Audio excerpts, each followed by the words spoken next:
Hey guys, tonight we're stepping into a world where your great-great-great-grandparents were casually altered almost every single day, and nobody thought it was weird. Picture this. It's the year 1250, somewhere in the English countryside. You wake up in a cold stone cottage. Your teeth ache, your joints scream. Someone's coughing blood in the next room, probably consumption, probably going to get worse. And what do? You shuffle down to the market, hand over a few coins, and the apothecary hands you a small vial of murky liquid that tastes like burnt flowers mixed with old leather. You drink it. Within an hour, the pain doesn't go away, but you genuinely don't care anymore. The world softens. Colours seem slightly more interesting. Your neighbour walks by, and you find his hat absolutely hilarious for reasons you can't quite explain.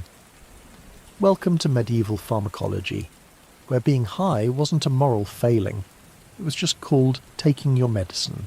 You probably won't survive learning how casually toxic these substances were, how children received them without question, and how an entire civilization built its healthcare system around drugs that would get you arrested the moment you tried them today. So, before you get comfortable, take a moment to like the video and subscribe, but only if you genuinely enjoy what I do here. Drop your location and local time in the comments. I'd love to know where you're settling in from tonight. Now, dim the lights, maybe turn on a fan for that soft background hum, and let's ease into tonight's journey together. Medieval medicine wasn't some backwards catastrophe waiting to be laughed at. It was, in many ways, a coherent system built on the best understanding available at the time, and that system absolutely depended on drugs. Lots of them. You see, when you don't have antibiotics, when you don't have anesthesia in any reliable form, when pain is simply part of existence, you get creative. You get very, very creative. The medieval physician, the herbalist, the cunning woman in the forest, they were all in some sense running the ancient equivalent of a pharmaceutical laboratory, and they knew their stuff. They knew that certain plants made you numb. They knew others made you hallucinate. They knew that some would kill you and some would save you, and often the difference was just the dose. That knowledge came from centuries of trial and error, passed down through generations, written into herbals and medical texts, whispered from master to apprentice. It was sophisticated, it was real, and it was built on substances that would genuinely blow your mind. Here's the thing that gets most people. Nobody was ashamed of this. There was no war on drugs. There were no pamphlets warning children about the dangers of poppy juice. When you had a toothache that made you want to scream until your voice gave out, and the only thing that helped was opium, you took the opium. You thanked God for the opium.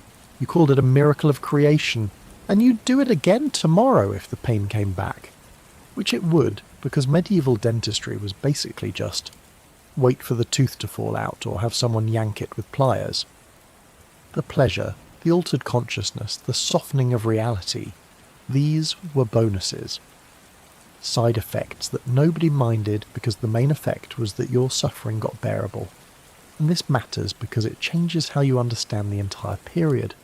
You can't look at a medieval monastery and think of it as this austere, sober place where monks did nothing but pray and work. Some of those monks were definitely getting their consciousness altered on a regular basis. You can't look at a medieval noble court and imagine it as this politically serious space where every decision came from a clear head. These people were mixing consciousness-altering substances into their wine, their spices, their medicines, their foods. You can't even look at medieval religious experiences the same way once you understand that some of those visions people had, the ones they swore came from God, might have been helped along by whatever alkaloid-rich plant they'd consumed that morning. The substance landscape of the medieval period was vast. There was opium from the poppy plant pressed and processed and turned into laudanum, which was basically just opium dissolved in alcohol, often sweetened with honey or sugar. There was cannabis, which medieval physicians understood to be a legitimate medicine despite having absolutely no idea how it actually worked in the brain. There was alcohol, which was everywhere, in everything, all the time, not just for pleasure, but because it was the most reliable way to preserve food and create nutrition in a world without refrigeration. There was mandrake, which was so psychoactive that medieval people built entire mythologies around it, convinced that the root shaped like a human body actually screamed when you pulled it from the ground. There was henbane and datura, which made you hallucinate so intensely that users literally believed they were flying, that they were attending witches' sabbaths, that they had transformed into animals. There was hemlock, nightshade, belladonna, beautiful plants, all of them, and all of them capable of killing you with a fingertip's worth of contact. And yet medieval chemists and healers kept working with them anyway, because the medicinal potential was worth the risk. The really wild part, the part that should make you feel slightly unsettled, is how normalised all of this was. Imagine living in a world where a significant portion of the population was, at any given moment, mildly intoxicated. Not drunk necessarily, not hallucinating usually, but slightly chemically. Altered. The pain's a little less sharp. The cold doesn't bite quite so hard. Anxiety about whether the crops will grow or whether you'll survive the winter doesn't feel quite so immediate. That softening, that cushioning of consciousness was constant. It was ambient. It was the normal state of being alive. You might have received opium in your breakfast porridge without even being told. Your mother might have given it to you as a child to keep you quiet while she worked. Your grandmother might have mixed it into a tea to help you sleep. Your doctor, the apothecary, physician, the herbalist, would have offered it as the first solution to almost any problem. Pain, opium, insomnia, opium, diarrhea, opium, anxiety, a mixture of alcohol and herbs, possibly with opium, agitation, poppy juice, restlessness. The same. It's almost funny in a dark way. The medieval solution to almost every problem was some variation of put opium or alcohol into your body and see what happens. And it worked. In its way, it didn't cure anything usually, but it made everything more bearable. And that's where we're starting. Not with judgment, not with the modern assumption that all this was backward and foolish, but with understanding that your medieval ancestor lived in a fundamentally different chemical reality than you do. Their world was one where altered consciousness was medicine, where it was normal, where it was necessary. And before we explore all the specific substances, all the wild plants and all the ways people used them, you need to understand that foundation. Medieval people got high like this not because they were hedonists or addicts by modern standards, though some of them definitely were, but because it was how medicine worked. It was how pain management worked. It was how society functioned. And honestly, it's kind of remarkable that nobody thought to call it a problem until very recently. You're standing in a field just outside a small medieval town, and it's early summer. The poppies are blooming, brilliant reds and pinks against the green grass, nodding gently in the breeze. They're beautiful, almost delicate, and absolutely nobody who walks past them is thinking about beauty. They're thinking about what's inside, because inside those petals, as they dry and age, is opium. And opium is power, it's relief, it's sleep when sleep won't come, it's existence without pain. The poppy plant, Papaver somniferum, the sleep-bringing poppy, had been cultivated in the Mediterranean and Middle East for thousands of years by the time the medieval period rolled around. The ancient Sumerians knew about it. The Egyptians used it. The Greeks and Romans built their entire pain management system around it. By the time we get to the medieval period, poppy wasn't some exotic drug. It was the foundation of medicine. It was as normal as aspirin is to you, except that aspirin doesn't actually make you high, and opium definitely does. Here's how it worked. A medieval farmer would grow poppy plants. They're not hard to grow, they're actually quite pleasant to cultivate. When the poppy flowers fell away and the seed pod started to mature, the farmer would make small incisions in the pod. A milky white sap would ooze out. You'd let it sit there, exposed to air, and it would darken, darkening from white to brown, thickening into a paste. That paste was raw opium. You could scrape it off, dry it further, and use it as is. Or, much more commonly, you'd dissolve it in alcohol to make what was called laudanum. Laudanum was the medieval wonder drug. It was packaged, distributed, sold, prescribed, and self-administered constantly. The beautiful thing about laudanum, from the medieval perspective, was that it did multiple jobs at once. The alcohol would preserve the opium. The alcohol itself had its own intoxicating and pain-relieving properties. And if you sweetened it with honey or sugar, which was expensive but not prohibitively so for people who needed medicine, you got something that actually tasted okay. People would drink it, and within an hour or so, depending on how much they'd consumed and how much they'd eaten, the effect would begin. The pain would dull. The anxiety would soften. If they'd taken enough, they'd become dreamy, slightly disconnected, their thoughts moving slowly like they were moving through water. Really high doses would put you to sleep, deep sleep, the kind that lasted for hours and felt almost sacred if you were someone who usually slept in fits and starts on a thin mattress in a freezing room. The opium poppy itself was probably being cultivated throughout medieval Europe, in monastery gardens and in apothecaries' special plots. But there was also massive trade from the Middle East. Muslim physicians had centuries of experience with opium. They'd written elaborate medical texts explaining how to use it, how much to give, what conditions it could treat. When crusaders and merchants travelled to the Middle East, they came back with not just the physical plants, but with all this accumulated knowledge. Suddenly, Europe had access to both the substance and the sophisticated pharmacological understanding of how to use it. Laudanum from the Arab physicians became something of a status symbol, the good stuff, the expensive stuff, the stuff prepared according to the proper recipe by someone who knew what they were doing. And this is where we hit our first quirky tidbit. Medieval physicians believed that opium worked by cooling the body. Remember, medieval medicine was all built on the theory of the four humours: blood, phlegm, yellow bile, and black bile. Everything was hot or cold, wet or dry. Opium was cold and wet. If you had a fever, which was hot, opium would cool you.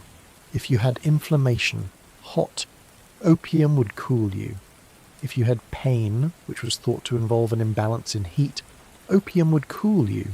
They didn't understand endorphins, didn't understand opioid receptors, didn't understand that opium actually works by literally binding to receptors in your brain that evolved to respond to your body's own pain-relieving chemicals. But they understood that it worked, and they understood that you could dose it carefully. Too little and it didn't help. Too much and the patient would sleep so deeply that they might not wake up. Get that balance right and you had a medication. Opium was given to almost everyone at some point. Children received it constantly, not in huge doses, but regular small doses to keep them quiet, to help them sleep, to ease teething pain. Mothers gave it to their infants. The medieval world didn't have the concept of addiction, didn't think about dependency, didn't worry that regular opium use might create long-term changes in a developing brain. They just knew that when a baby was screaming and the mother was exhausted, a little poppy juice was the solution.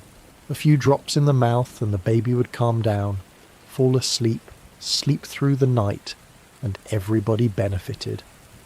Soldiers received opium before battles. Not before, actually, but during. You'd be wounded, screaming, and someone would give you laudanum to drink.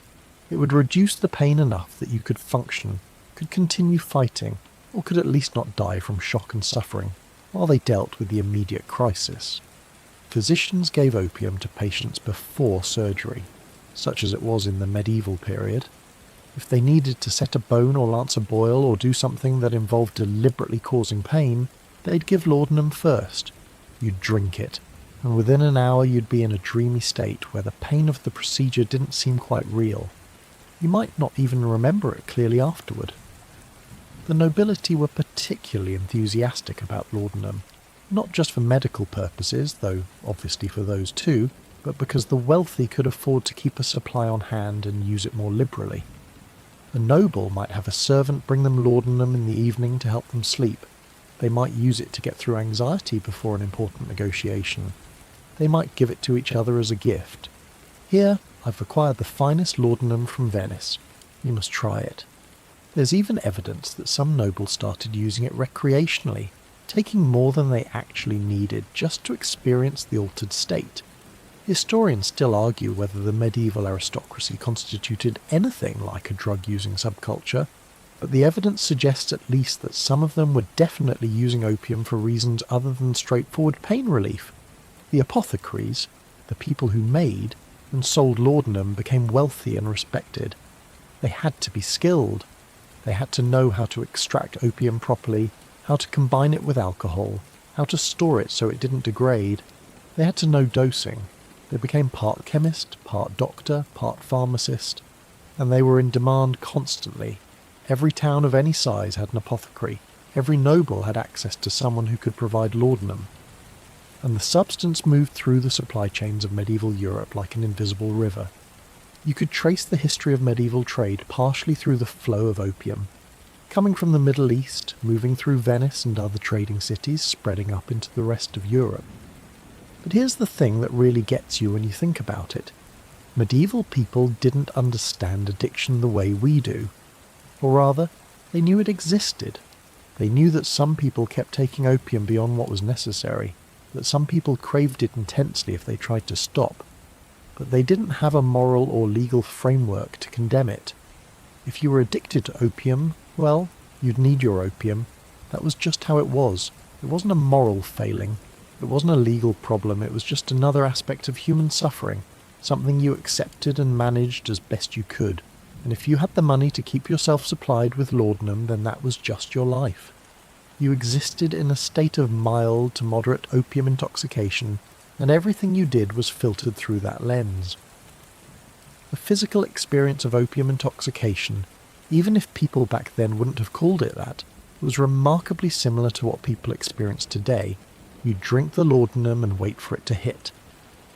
The come-up would take maybe 30 minutes to an hour. At first, you might feel slightly warm, a gentle flushing in your face. Your pupils would shrink. Your skin might itch slightly. The histamine release from the opium triggering a response that medieval people had no name for, but that they definitely felt. Then the pain would start to recede. The sharpness would fade from whatever was hurting. The dull ache would become diffuse and manageable. Your thoughts would slow down. The world would become less urgent. If you'd taken a moderate dose, you'd be able to function. You'd work, you'd talk, you'd engage with your day, but you'd be doing it through a veil of gentle unreality. You'd be less bothered by things that normally bothered you. You'd find small things more interesting or amusing. Your sense of time would stretch and compress strangely. If you'd taken a larger dose, which was easy to do because dosing was pretty much guesswork, you'd become drowsy. Your eyelids would feel heavy. The world would seem to recede further away. Words would become harder to form. You'd want to sit down, to lie down, to just exist in a warm, pleasant stupor. And if you surrendered to that, you'd fall asleep.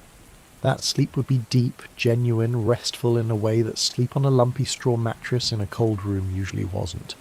You might sleep for hours and hours. You might wake up and have the vague sense that you'd slept through something important, but you'd also feel like you'd actually rested, which was remarkable. And the thing is, for someone living in the medieval period, this was incredible. This was medicine doing exactly what you wanted. You had pain, it was gone. You had anxiety, it was manageable. You had insomnia, solved. You had the screaming horrors of your life, the constant cold, the hunger, the threats, the filth, the disease. And opium let you step outside of all that for a while. It let you exist in a softer world. Of course, people wanted it. Of course, they used it constantly. Of course, some of them couldn't imagine living without it. You're walking through a monastery in the year 1300, and there's a peculiar smell in the air. It's the smell of fermentation, of yeast, of grain breaking down into something new. Everywhere you look, there are barrels, in the cellar, in the kitchens, stacked along the walls of the storage rooms, because one of the medieval period's most important and most ubiquitous drugs was something that nobody thought of as a drug at all: alcohol. Alcohol was everywhere. It was in everything. It was not a luxury or a vice, it was infrastructure. It was basic infrastructure, actually, as basic as water systems or roads. Because while water was necessary for hydration, water was also frequently contaminated and would kill you with disease. So you drank alcohol instead. Not drunk alcohol necessarily, weak alcohol, small beer and small ale. These weren't considered intoxicating beverages so much as nutritious drinks. They had maybe 1 to 3% alcohol by volume. You'd wake up and drink a bowl of small ale with your breakfast. You'd have some during the day. If you were working hard, you'd drink it instead of water because it had some calories in it, and the water you had access to might be carrying dysentery or typhoid or cholera. Small ale kept you hydrated and gave you a slight nutritional boost, and happened to have just enough alcohol in it that it killed some of the waterborne pathogens. But the beer and ale you drank in the evening, the ones you drank socially, the ones that were actually celebrated for their intoxicating properties, those were much stronger. A medieval beer might have been 5 to 10% alcohol. Medieval wine varied wildly, but often sat somewhere in the 8 to 15% range, sometimes higher. And people drank a lot of these beverages. A typical medieval peasant might consume a quart or more of ale per day. A medieval noble would drink wine constantly. A soldier would be issued beer or ale as part of his rations, and he'd drink it steadily throughout the day and evening. The effect was that a significant portion of the medieval population was in a state of mild to moderate alcohol intoxication pretty much all the time. Not drunk, but definitely tipsy, definitely altered. Their consciousness was chemically modified from morning to night by the constant consumption of fermented liquids, and this wasn't thought of as pathological. This was just how things were. This was normal. You wouldn't have said someone was intoxicated if they'd been drinking ale all day. You'd just say they'd had a normal day of drinking. Alcohol did several things for medieval people. It hydrated them. Even though it's technically a diuretic in weak forms and with consistent hydration, it worked. It provided calories. Fermented grains broke down into simple sugars, and those were nutrition your body could use. It warmed you, literally. The vasodilation that comes with alcohol consumption would make you feel warm, which was important when you were constantly cold, and crucially it altered your consciousness. It made unpleasant things less unpleasant. It made pain more bearable. It made the constant low-level terror of medieval existence slightly less immediate. You'd work harder on a day when you were tipsy. You'd endure cold better. You'd sleep more easily. The monasteries were huge centres of beer and ale production. Monks didn't just drink alcohol for the same reasons everyone else did. They had additional theological justifications. The monastic rule, the code that governed how monks lived, often specifically allowed or even encouraged the consumption of alcohol. Some interpretations were that monks should be allowed to drink wine as a way of appreciating God's creation, as a way of celebrating the miracle of transformation, grape to wine, grain to beer, or as a practical medicine. Monks got cold and sick just like everyone else. Alcohol helped. So monasteries had enormous breweries. They'd produce hundreds of gallons of beer per year. It was distributed to the monks, obviously, but it was also sold or given away, part of the monastic mission to serve the community. The thing about alcohol is that it's a drug that changes how you think and feel, and it does so quickly. Medieval people understood this intuitively, even if they didn't have the vocabulary to describe it. They knew that alcohol made you braver. They knew it made you more talkative. They knew it made you less concerned with social hierarchy or propriety. Under the influence of alcohol, a peasant might say something to a noble that would normally have gotten him beaten, and everyone would laugh it off as the alcohol talking. They knew it made pain more bearable. They knew it helped you sleep. And they probably had some sense that if you kept drinking it, you'd develop a tolerance and need more of it to get the same effect. But they didn't have a framework for thinking of this as a problem. Alcohol was also medicine in a more direct sense. It was used to dissolve other medicinal substances, opium for instance, or various herbs. It was used as a disinfectant. If you had a wound, you might pour alcohol on it, which would hurt like hell, but it would kill bacteria. You might drink alcohol before a painful procedure to numb yourself. You might use alcohol-based tinctures as your primary medicine cabinet. An herbalist or apothecary would create a whole range of alcohol-based extracts and tinctures, dissolving plants in alcohol to pull out their medicinal compounds. You'd keep these on hand and use them constantly. Wine was particularly valued, particularly for the wealthy. Wine was made from grapes, which were expensive and labour-intensive to grow and harvest. Only the wealthy could afford wine regularly. So wine became a status symbol. A noble would drink wine, particularly good wine, as a way of displaying wealth and status. And because wine was expensive and because it was intoxicating, sharing wine became a social ritual. You'd offer wine to guests. You'd share wine at celebrations. Wine would mark important moments. And because you were regularly drinking wine, particularly strong wine, you were regularly intoxicated. The effect of all this constant ambient intoxication on medieval society is something historians still argue about. On one hand, there's the perspective that constant low-level intoxication made people more docile, more accepting of their lot, less likely to revolt against the feudal hierarchy that kept them in poverty. They were slightly numb to suffering. On the other hand, there's the argument that the constant access to alcohol, and to the social bonding that happened over shared drinking, actually created more cohesion in medieval communities. People drank together, they celebrated together over alcohol, they formed bonds over shared consumption. And in a world without television or movies or organised entertainment, getting drunk together was entertainment. It was how you had fun. Here's a quirky detail that most people don't know. Medieval people weren't actually that great at distinguishing between different types of fermentation. Beer and wine and ale were understood as different things, but the line between them was blurry. You might make something that was kind of between beer and wine. You might ferment honey instead of grain or grapes and get mead. You might ferment fruit juice and get something alcoholic, but not quite wine. The point is that there were many different fermented beverages available, and almost all of them had some alcohol content. A medieval person living in almost any context had access to intoxicating beverages. The strength of alcohol varied tremendously, based on the skill of the person making it, the conditions they made it in, and how long they let it ferment. A medieval brewer or vintner was, in many ways, running experiments in chemistry without understanding chemistry. They knew from experience that certain things produce stronger drinks.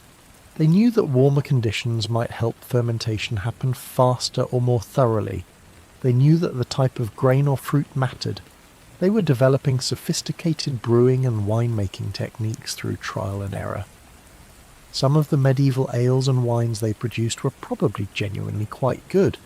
Others were probably barely drinkable, but had enough alcohol to serve their purpose.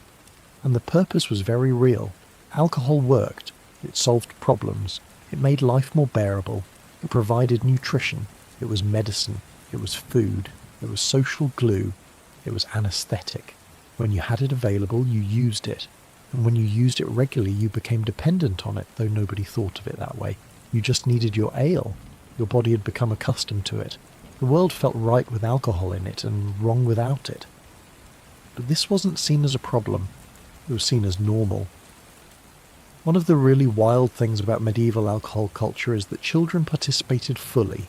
Children would drink ale. They'd drink wine. They'd get intoxicated. This wasn't considered harmful or inappropriate. It was just how things were. A child doing farm work would have small ale available to drink, just like the adults. A noble child might be given wine with meals, the same as the adults. The effects, the slight giddiness, the clumsiness, the emotional looseness, were just accepted as part of childhood. Historians still debate whether the constant alcohol exposure in childhood had permanent effects on medieval brains, but it definitely happened. Medieval children were regularly intoxicated in a way that would horrify modern parents. So when you're trying to understand the medieval period, when you're trying to imagine what it was like to live in that world, you need to imagine that your baseline consciousness was slightly altered, that everyone around you was slightly altered, that society functioned at a low hum of alcohol intoxication. The negotiations between nobles happened with both parties having had multiple cups of wine. The work of the fields happened with people having had several bowls of ale. Religious services happened with monks who'd had wine at breakfast. Everything was filtered through this lens of constant ambient intoxication. and it wasn't thought of as altered at all.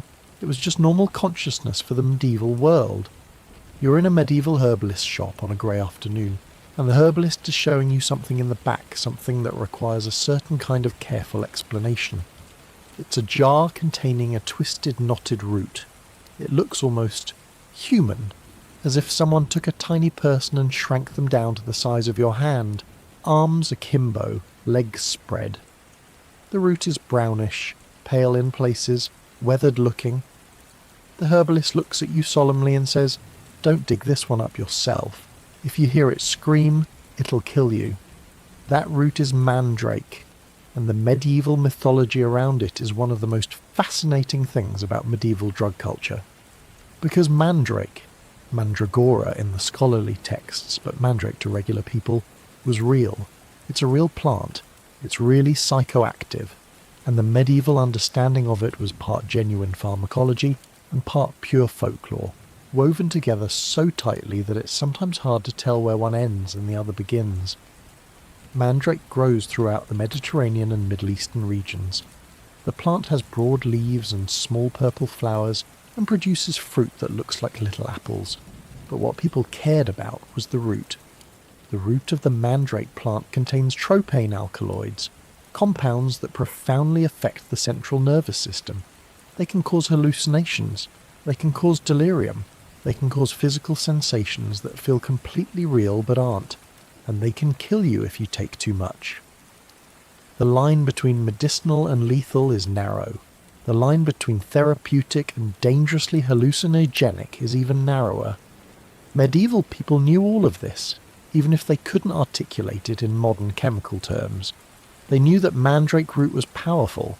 They knew it could be used medically.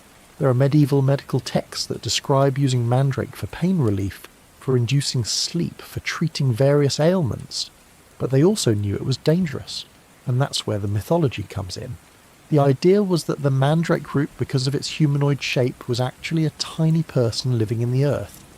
And when you tried to pull it up, this little person would scream, and the scream was so terrible, so literally deadly, that anyone who heard it would die. So you couldn't just pull it up by hand, you had to be clever about it. The recommended medieval method was to tie a dog to the plant and let the dog pull it up while you covered your ears. When the dog pulled the root free, it would scream, the dog would die, sorry dog, and you would be safe because you couldn't hear it. This is obviously not what actually happens when you pull up a mandrake. But the legend captures something true. The plant is genuinely dangerous and you do need to be careful with it. Medieval people were describing a real hazard through the language of mythology. The scream might have been an exaggeration or metaphor for the toxicity of the root. Or maybe medieval people simply didn't have language precise enough to describe what they were experiencing. The terrible delirium, the physical symptoms, the sense of danger, so they expressed it as a scream. Medieval herbalists definitely cultivated mandrake deliberately. It wasn't a wild plant you accidentally found. It was something you grew in your garden if you were a serious herbalist because it was useful. You needed to know how to prepare it correctly. The root needed to be dried. It needed to be powdered or dissolved depending on how you wanted to use it. And you needed to understand dosing. Too little, and it wouldn't work. Too much, and you'd end up in a state of delirium that might not be survivable. What mandrake actually does to you is remarkable. The tropane alkaloids it contains, primarily scopolamine and hyoscyamine, though there are others, bind to neurotransmitter receptors in your brain and central nervous system. They block acetylcholine, which is involved in everything from muscle control to memory formation to attention. The result is that taking mandrake produces an almost complete dissociation from reality. You hallucinate, you lose coordination, your pupils dilate massively, your mouth goes dry, your heart races. You might become agitated or conversely completely sedated. You might experience time distortion. You might have out-of-body experiences. You might genuinely believe that you're somewhere else entirely, doing something completely different from what's actually happening. Medieval people who took mandrake medically, in carefully controlled small doses, would experience pain relief similar to opium. plus a sense of dissociation that might help them cope with painful procedures, or just with the pain itself. They wouldn't hallucinate as intensely as someone taking a larger dose, but they'd definitely be altered. They'd be in a dreamy state. They'd be less connected to reality. But some people obviously were taking larger doses deliberately to experience those hallucinations. Medieval literature contains references to people taking mandrake deliberately to escape reality. Historians still argue whether medieval visionary experiences, mystical visions reported by saints and holy people, were enhanced or partially caused by mandrake or other hallucinogens, but there's definitely evidence that it happened. A person seeking visions would consume mandrake. They'd lie down in a quiet place, and they'd wait for the visions to come. And come they would. Vivid and overwhelming and absolutely convincing, because that's what mandrake does. There's also evidence that mandrake was sometimes used not medically, but magically. If you were an herbalist with a reputation for power, if you wanted people to think you had genuine supernatural abilities, you might use mandrake. You'd prepare it carefully. You'd give a small dose to a client who came to you seeking a vision or a revelation. Within an hour, they'd be hallucinating intensely. They'd believe they were flying or travelling to the spirit world or communing with the divine. They'd believe they were transformed, that they'd become animals, that they'd done impossible things. When they came back to normal consciousness, they'd report having had a genuine supernatural experience. And you, the herbalist, would have the reputation of being able to produce genuine visions. This was valuable, this was powerful, this was, in a sense, you providing a service. The medieval understanding of mandrake also involved a lot of synthetic magic. Because the root looked human, medieval people thought it had human properties. They'd dress it up. They'd wrap it in cloth and treat it like a doll. They'd believe that the mandrake doll would somehow transfer its power to them if they possessed it. They'd believe that a mandrake root from a place where someone had been hanged, and where the hanged man had literally marked the ground with semen or blood, would have special properties. None of this made chemical sense, but it made magical sense. And in a world where the line between chemistry and magic was blurry, it made a kind of practical sense too.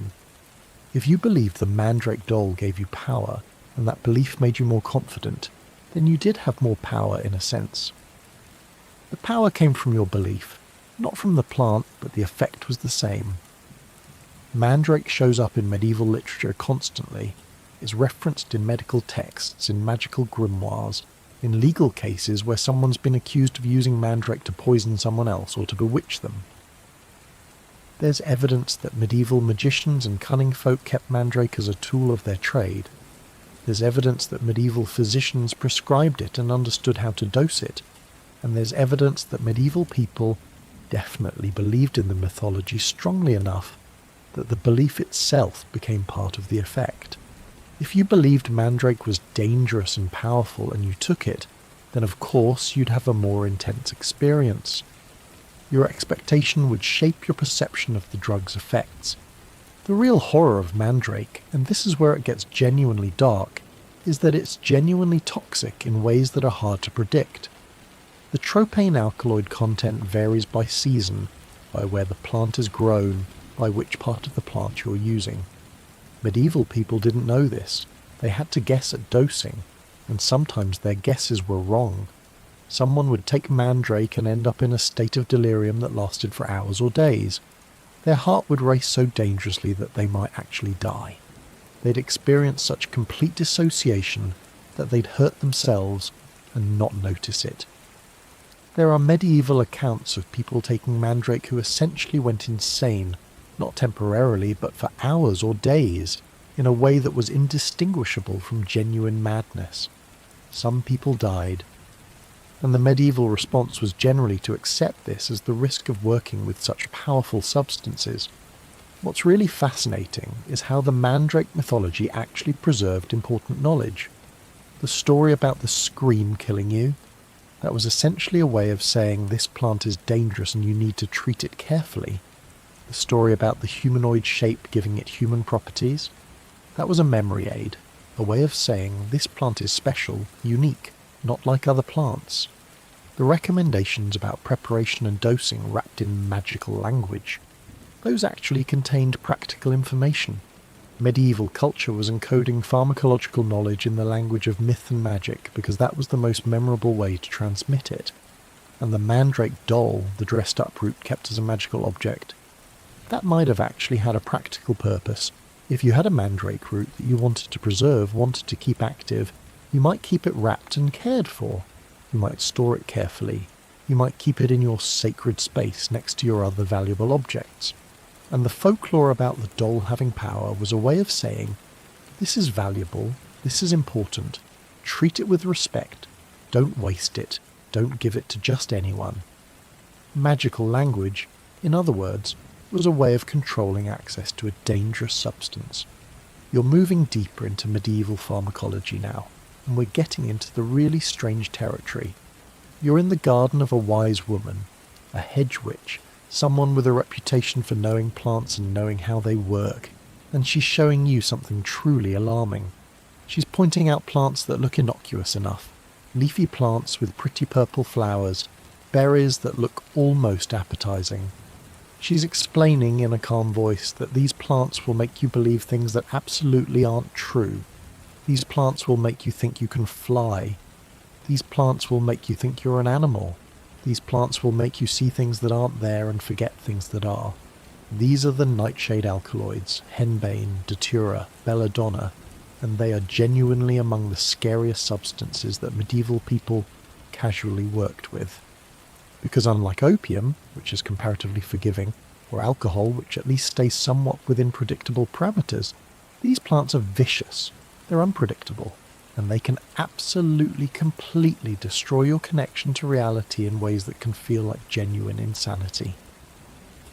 Let's start with henbane, which is maybe the least scary of the three. Henbane, Hyoscyamus niger, grows throughout Europe and the Mediterranean. It's a plant with funky-looking purple-veined flowers and a terrible smell. Medieval people knew it. They cultivated it. They used it medically and otherwise. The plant contains scopolamine and hyoscyamine, the same alkaloids that mandrake has, which makes sense because they're related plants from the nightshade family. The effects are similar: hallucinations, dissociation, fear, confusion, physical symptoms like increased heart rate and dry mouth. The way medieval people described henbane is fascinating because it captures something real about the experience. They'd say it made you see things that weren't there. They'd say it made you feel disconnected from your body. They'd say it could make you violent or paranoid. And all of that is true for these tropane alkaloid drugs. The hallucinations are usually visual, seeing things moving in your peripheral vision, seeing patterns that shift and flow, actually seeing full-on hallucinations if you take enough. But they can also be tactile, feeling things crawling on your skin, feeling like you're being touched, or auditory. And the emotional tone is often fear or paranoia. These drugs can make you genuinely frightened, genuinely convinced that something bad is happening, that you're in danger, that you need to escape. Datura is worse. Datura, sometimes called thornapple or jimson weed, is a plant so toxic that taking it is genuinely a game of Russian roulette. The alkaloid content varies wildly between plants, between seasons, between different parts of the same plant. You could prepare datura carefully and take a dose that produces manageable hallucinations, or you could prepare it the exact same way and take a dose that stops your heart. There's almost no way to know which one you're getting until you've taken it, and your body starts reacting. Datura users report believing that they can fly, and they report actually trying to fly, climbing towers or jumping off cliffs because the hallucination was so convincing. They report believing they've transformed into animals. They report experiencing conversations with people who aren't there, and believing those conversations are completely real. They report being unable to distinguish between hallucination and reality for hours or even days. And here's the truly scary part. Datura causes anticholinergic delirium, which means you're not just hallucinating, you're delirious. Your consciousness is fundamentally broken. You might not remember what you've done while under its influence. You might hurt yourself without noticing, You might endanger others because you genuinely can't distinguish between what's real and what's not. Medieval people knew that datura was dangerous. There are medical texts warning against using it. There are legal records of people being prosecuted for poisoning someone with datura or other nightshade plants. And yet it was still used. Why? Because it worked. If you gave someone a small enough dose, they would hallucinate vividly without losing consciousness or dying. And people wanted that experience. People wanted to see visions. People wanted to escape their reality. There's evidence that some of the most famous medieval religious visions reported by saints, by mystics, by people who had reputations for genuine communion with the divine, might have been enhanced by or entirely produced by these plants. Imagine being a medieval person with profound religious conviction.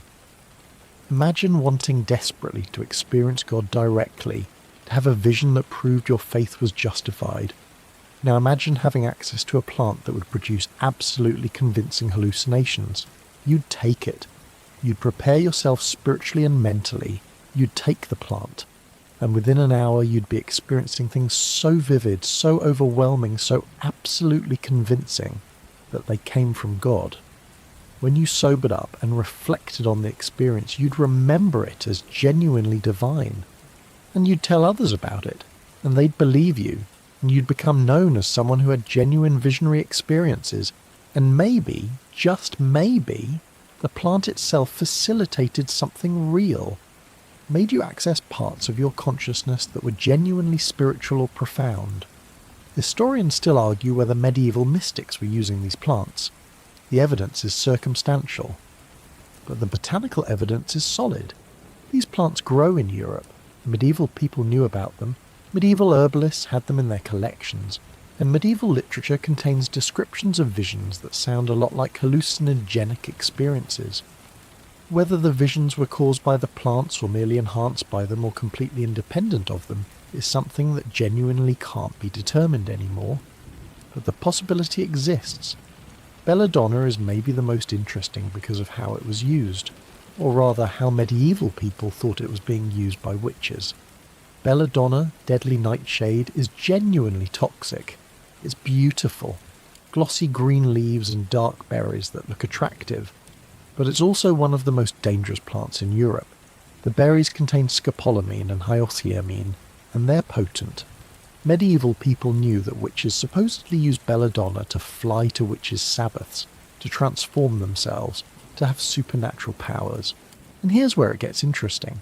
Medieval people might have been partly right.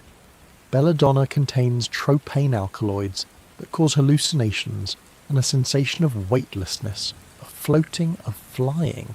If you took belladonna and hallucinated intensely, if your body felt strange and disconnected, if you had the sensation of floating or moving through the air, you might genuinely believe you were flying. And if you were already primed to believe in witches' sabbaths, cultural stories about witches flying through the air to gather with other witches, then your hallucination might conform to that narrative. You'd sobered up, you'd remember it as a real sobered up, you'd remember it as a real experience. And if you reported it, especially if you were forced to confess during a witch trial, you'd describe it as witchcraft. You'd describe flying, you'd describe the Sabbath, and people would believe you, would think you were an actual witch, would potentially execute you. The truly dark part of this is that some of those confessions might have been people accurately describing drug experiences that they themselves had interpreted as witchcraft, or that they'd been tortured into framing as witchcraft. Someone ate belladonna, had terrifying hallucinations, and interpreted them as being transported to the witch's sabbath. They reported this. They were arrested. They were tortured. They confessed to being a witch because that was the only frame that made sense for what had happened to them, and they died because of it. Medieval people also used these plants topically. There's evidence that belladonna was mixed into salves and rubbed on the skin. The tropane alkaloids absorb through the skin. This is called transdermal absorption, and medieval herbalists didn't know the term, but they definitely knew the effect. A woman might apply a belladonna salve and then lie down in a dark room. Within an hour or two, she'd start hallucinating. She'd have sensations of flying or floating. She'd experience vivid visions. From the outside, it would look like she was just sleeping. From the inside, she'd believe she was having supernatural experiences, and that was real to her. That was genuinely happening to her consciousness. The fact that it was caused by a drug rather than actual witchcraft doesn't make the experience less real or less profound. The tragedy of these plants is that they kill you unpredictably, and they make you unable to predict when they'll kill you because you've lost connection to reality. Someone takes datura believing they've carefully dosed it. But the alkaloid content was higher than they thought. They start hallucinating. They think they can do things they can't actually do. They think they're in control when they're actually not. They might die of a heart attack while hallucinating. They might stop breathing because their autonomic nervous system is so disrupted that it forgets to tell their lungs to work. They might die because they tried to fly and hit something or got lost or made a bad decision based on false beliefs about the world. Medieval records contain descriptions of people taking these plants and dying in inexplicable ways. Sometimes the explanation was witchcraft. Sometimes it was poison. Sometimes it was divine punishment. But often it was probably just the terrifying reality of messing with anticholinergic plants without understanding how dangerous they are. And here's the thing that makes medieval people kind of remarkable. They kept using them anyway. They knew these plants were dangerous. They knew people died. They knew the hallucinations could be terrifying, and they used them anyway. Because the potential benefits, pain relief, visions, the ability to escape reality temporarily, were worth the risk. Medieval medicine was essentially a game where you weighed the known benefit of a substance against the known risk, and you made your best judgment. And with these plants, the judgment was often, yes, despite the danger, it's worth it. You're in a marketplace in a trading city, perhaps Venice or Alexandria or Baghdad, and merchants are dealing. There's fabric being sold, spices, metalwork, exotic goods from all over the known world. And woven throughout this trade network are plants and plant products, seeds and dried leaves and resins. One of the most valuable commodities being traded is something that medieval Europeans didn't have to grow themselves: cannabis. Cannabis, also called hemp, also called hashish, when processed into a concentrated form, was integrated into medieval culture across 3 entire continents. It grew in the Middle East, it grew in Asia, it was cultivated in some parts of Europe, and crucially, it was understood as medicine. Not as a recreational drug, not as a moral problem, but as a legitimate pharmaceutical substance. Muslim physicians had centuries of accumulated knowledge about cannabis. They understood its properties, they prescribed it, they understood dosing, and when Christian Europeans came into contact with Islamic medicine through crusades and trade, they encountered cannabis as a serious medicine, not as something disreputable. Here's the remarkable thing. Cannabis was legal in medieval Europe. It wasn't restricted. There was no war on drugs. People could grow it, process it, buy it, sell it, use it without legal consequence. The plant was valued in multiple ways. Hemp fibre was used to make rope, cloth, paper. And the plant's flower and seeds had psychoactive and medical properties that medieval physicians understood and utilised. The medical effects of cannabis were understood in terms of medieval medical theory. Cannabis was considered cold and moist, which meant it would help conditions involving excessive heat and dryness. It was used for pain, which makes sense because modern science has confirmed that cannabinoids actually do have analgesic properties. It was used for anxiety and stress. Medieval physicians noted that cannabis had calming properties, which again aligns with modern understanding. It was used for sleep, for digestion, for various conditions. A physician might prescribe cannabis in various forms, as a tincture dissolved in alcohol, as a decoction, a boiled preparation, as an oil infusion. The way medieval people used cannabis reflected their understanding of its properties.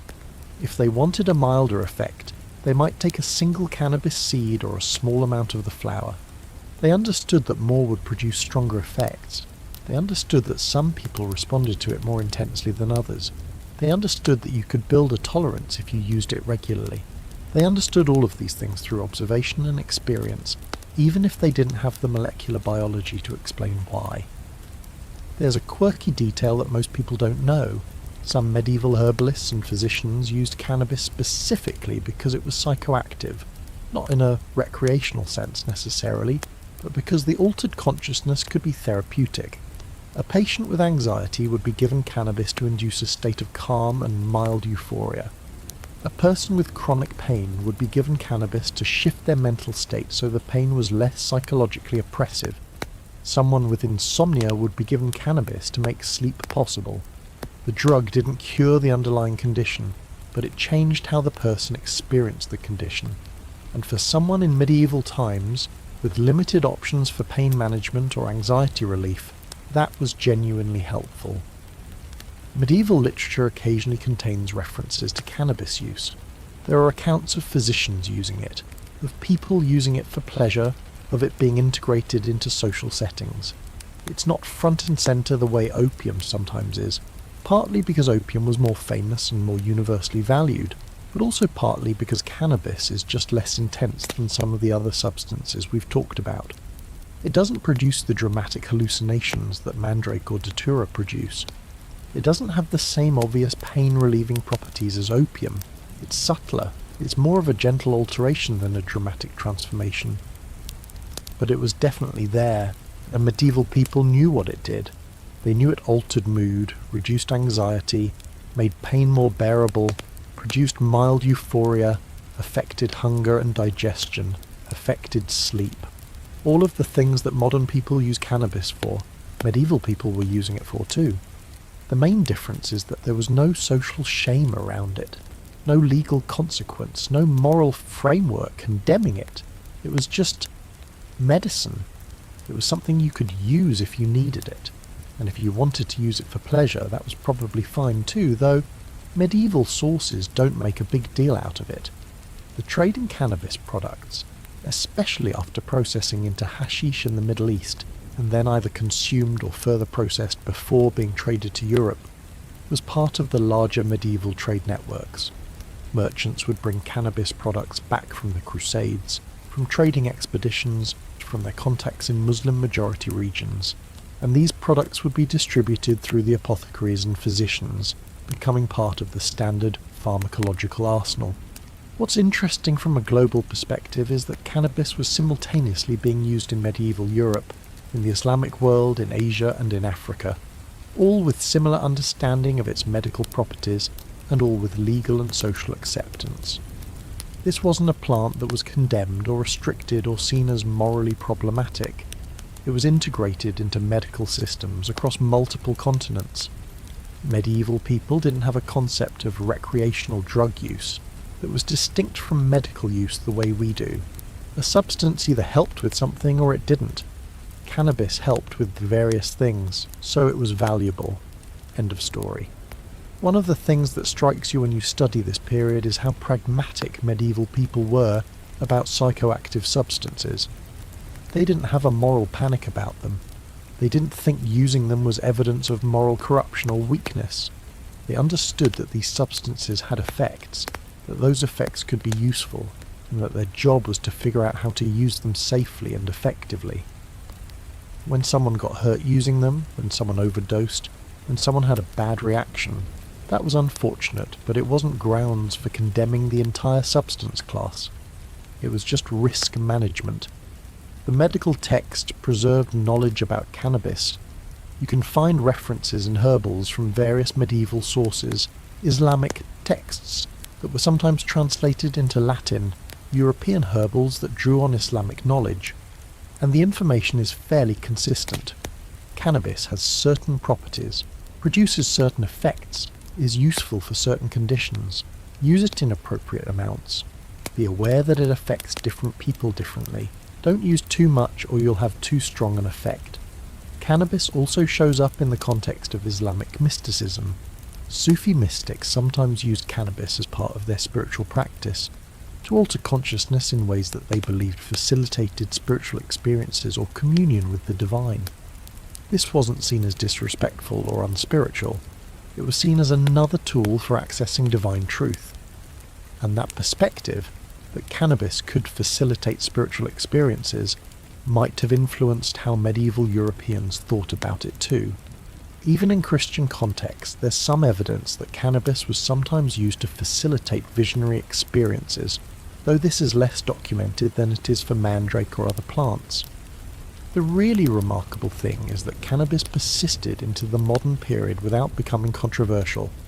It wasn't until the 20th century that cannabis became subject to legal restriction and moral condemnation in most of the Western world. In the medieval period, in the early modern period, in many places even into the 18th and 19th centuries, cannabis was just a plant with known medical properties. You could use it, buy it, sell it, grow it. It wasn't a problem, and that fact alone tells you something important about how medieval and early modern people related to psychoactive substances. They weren't inherently afraid of them. They weren't morally opposed to them. They integrated them into their medical systems and their daily lives with a pragmatism that's almost shocking from the perspective of someone living in the modern world.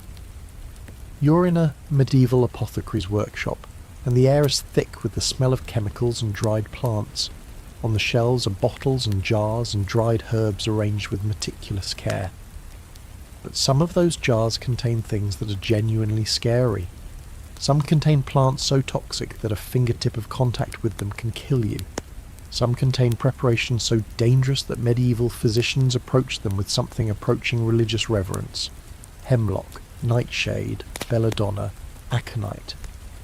These plants are among the most beautiful and among the most lethal substances in all of medieval pharmacology. We've already talked about belladonna and nightshade as hallucinogens, but we haven't adequately captured the sheer horror of working with these plants. Because here's the thing, these plants don't have a graceful safety margin. With opium, you can misjudge the dose and probably be fine. You might get too sleepy, but you'll wake up. With alcohol, if you drink too much, you'll get sick, but you'll probably recover. With cannabis, even if you take more than you intended, the worst that usually happens is you get too intoxicated and uncomfortable. But with these tropane alkaloid plants, the nightshades, the safety margin is non-existent. You take a little too much and you die. You touch the leaves wrong and toxins absorb through your skin and you die. You handle the plant while also having a cut on your hand and you die. The plant is beautiful and deadly, and working with it requires both knowledge and genuine bravery. Medieval physicians and herbalists knew this, and yet they kept using these plants anyway. Why? Because sometimes they worked. Because the potential benefit genuinely seemed worth the risk. And because medieval people had a different relationship with death than we do. Death was omnipresent. Death was always a possibility. If you had a chance to treat a serious condition, severe pain, advanced illness, something that was definitely going to kill someone, and you had a plant that might help but might also kill them, well, at least there was a chance. At least you were trying. Hemlock is particularly interesting because it's the substance that Socrates drank when sentenced to death by the ancient Greeks, but it was also used medically in medieval and ancient times. Hemlock is intensely toxic. It contains alkaloids that affect the central nervous system and paralyze muscles. A small amount can kill you. A medium amount can cause painful paralysis that lasts for hours before it stops your breathing. And yet medieval physicians kept some on hand. Because in very small doses, we're talking about doses so small that they're almost unmeasurable by medieval standards, hemlock could have pain-relieving properties. And so the calculation was, maybe this substance, at this dose, helps. Maybe it doesn't, but maybe it does. Aconite, monkshood, is similarly deadly and similarly used. Aconite contains cardiac glycosides that basically attack your heart directly. Your heart stops, or becomes arrhythmic. You die. And yet medieval physicians and herbalists kept aconite. There's evidence it was sometimes used in tiny amounts as a pain reliever or sedative, but mostly it seems to have been kept as a kind of last resort. If everything else had failed and someone was dying anyway, maybe aconite was worth trying. At least you were doing something. What's remarkable is the medieval acceptance of this. Physicians and healers kept these super toxic substances available. They used them occasionally. People died as a result. And nobody seemed to think this was grounds for condemning the practice. It was just medicine. Medicine was dangerous. Substances were dangerous. You did your best with limited knowledge. Sometimes it worked out. Sometimes it didn't. Here's a quirky detail.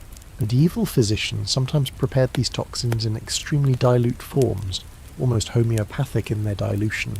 They'd make an extract of hemlock, then dilute it in alcohol or water repeatedly. They didn't have the concept of homeopathy, but they had a practical understanding that extremely small amounts of toxic substances might be safer to use. Modern science suggests that extreme dilutions of these substances would have no active ingredient left. The substance would be so diluted that there would be almost no poison in it. But medieval physicians were trying something that was at least moving in a safer direction. The way medieval people thought about poison versus medicine is also instructive. There wasn't a sharp distinction. A substance was poison if it hurt you in the dose you took it in. It was medicine if it helped you in the dose you took it in. The substance itself was morally neutral. It was the dose and the intention that mattered. And this logic meant that even the most toxic substances could be medicines in the right context. Belladonna specifically became associated with medieval witchcraft, and that association probably saved and destroyed lives in equal measure. On one hand, the association meant that belladonna was feared, which meant that people were more careful with it and fewer deaths resulted from accidental overdose. On the other hand, the association meant that people confessed to using belladonna as evidence of witchcraft during witch trials, which led to executions of people who were essentially guilty of taking a drug. The fear that surrounded belladonna was legitimate. The plant is genuinely dangerous, but the fear was channeled through a supernatural framework rather than a rational one, and that supernatural framework had its own terrible consequences. Medieval texts on herbalism and medicine sometimes describe the harvesting of these toxic plants in terms that sound almost mystical. You need to harvest at the right time of year. You need to gather under the right moon phase. You need to approach the plant with the right spiritual intention. Some of this is probably just old superstition, but some of it might have been practical advice wrapped in mystical language. The alkaloid content of plants varies seasonally. The right time to harvest might actually be when the moon is in a certain phase, if that corresponds to when the plant's alkaloid levels are optimal. The need for the right spiritual intention might have been a way of saying, you need to be calm and careful because this is dangerous. Medieval people were encoding pharmacological knowledge in mystical language because that language was memorable and powerful. There's also evidence that medieval people used some of these toxic plants topically in ways that were actually safer than taking them orally. Belladonna salves, aconite liniments, hemlock poultices, applied to the skin in limited amounts. These preparations might have had pain-relieving effects without the risk of systemic toxicity. The tropane alkaloids in belladonna, for instance, would absorb through the skin, but in smaller amounts than if the plant was consumed orally. The user would get the effect, pain relief, sedation, calming, without the same risk of overdose. Historians still argue about how often medieval physicians actually used these super-toxic substances. The evidence suggests it was relatively rare, that hemlock, aconite and some of the other most dangerous plants were kept available but used cautiously. But the fact that they were available at all, that physicians had them in their collections, that they seemed willing to use them when circumstances were desperate enough, tells you something important about medieval medical practice. It was willing to take risks. It understood that sometimes the risk of doing nothing was worse than the risk of using a dangerous substance. The trade in these toxic plants was also real. Merchants moved aconite and hemlock and other dangerous substances through trade networks. They were valuable because they were rare, because they were powerful, and because they could supposedly do things that other substances couldn't. And access to these substances was partly a marker of status and knowledge. If you were a physician or herbalist who had a reliable source of aconite or hemlock, that was impressive. That meant you had connections. That meant you had access to serious medicine. One of the things that's genuinely wild about this is that medieval people were working with some of the most toxic substances available anywhere in the plant kingdom. They were working with them while having no understanding of the actual mechanism of toxicity, and they were doing it anyway because they believed the potential benefit was worth the risk. That's either remarkably brave or remarkably foolish, and it might depend entirely on whether the treatment actually worked or whether you died trying. You're a peasant sometime in the year 1400, and you're walking through the fields where your grain is growing. The crop looks good this year. The rye is tall, the wheat is developing nicely, but something's wrong. Some of the grain has a dark discoloration on it. The kernels look wrong, deformed, and you don't really think much about it because, well, grain's grain, right? You harvest it, you take it to the mill, it gets ground into flour. Your wife makes bread, you eat the bread, and then something very strange happens. Your neighbour starts convulsing. Not like he's having a seizure, more like his limbs are acting without his control. He's jerking, thrashing, his muscles are contracting involuntarily. He's screaming that he can't control his body.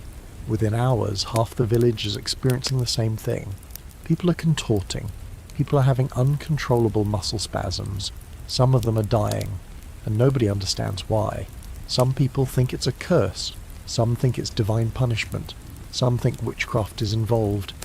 Actually, what's happened is that your grain was infected with ergot fungus, and the bread made from that grain has poisoned everyone who ate it. Ergot fungus, Claviceps purpurea, grows on grain, particularly on rye. When conditions are right, the fungus colonizes the developing grain kernels and produces ergot alkaloids. These alkaloids are genuinely psychoactive. They're also genuinely toxic, and they caused one of the strangest epidemiological phenomena of the medieval period. Ergotism, also called St. Anthony's fire, also called the dancing plague. Ergot poisoning is complicated because the effects vary depending on the dose and the length of exposure. Low doses produce hallucinations, convulsions, intense vasoconstriction that cuts off blood to your extremities, and other unpleasant symptoms. Prolonged exposure to ergot can cause gangrene of the fingers and toes. Very high doses cause the violent muscle spasms and convulsions that earn it the name dancing plague. People quite literally danced involuntarily because was all of those things, just mediated through chemistry rather than supernatural means. The medieval understanding of ergotism was completely mystical. Entire towns would be affected by what appeared to be a curse. Churches would be packed with people seeking divine intervention. Priests would perform exorcisms, people would pray, and sometimes, mysteriously, the outbreak would end. Why? Well, usually because the affected grain ran out and a new harvest of non-contaminated grain became available. But from the medieval perspective, it looked like divine intervention. A saint would get credit for the healing.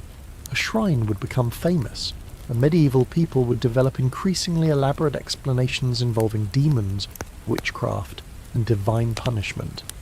There's a really famous example from 1518 in Strasbourg. A woman began to dance uncontrollably in the street. Within a week, 34 people had joined her, dancing and convulsing uncontrollably. Within a month, more than 100 people were affected. They were dancing until they collapsed from exhaustion. Some of them collapsed permanently, into comas, into death. The city brought in physicians. The physicians were completely baffled. Some of them actually suggested that the solution was more dancing, that if the afflicted kept dancing, the curse or whatever it was might somehow exhaust itself. Medieval medicine at its finest. The reality was probably ergot contamination in the bread supply. But the medieval mind interpreted it through a supernatural lens. This was divine punishment, or witchcraft, or demonic possession. And the cure was theological, prayer, pilgrimage, the intervention of saints. Here's the truly remarkable part.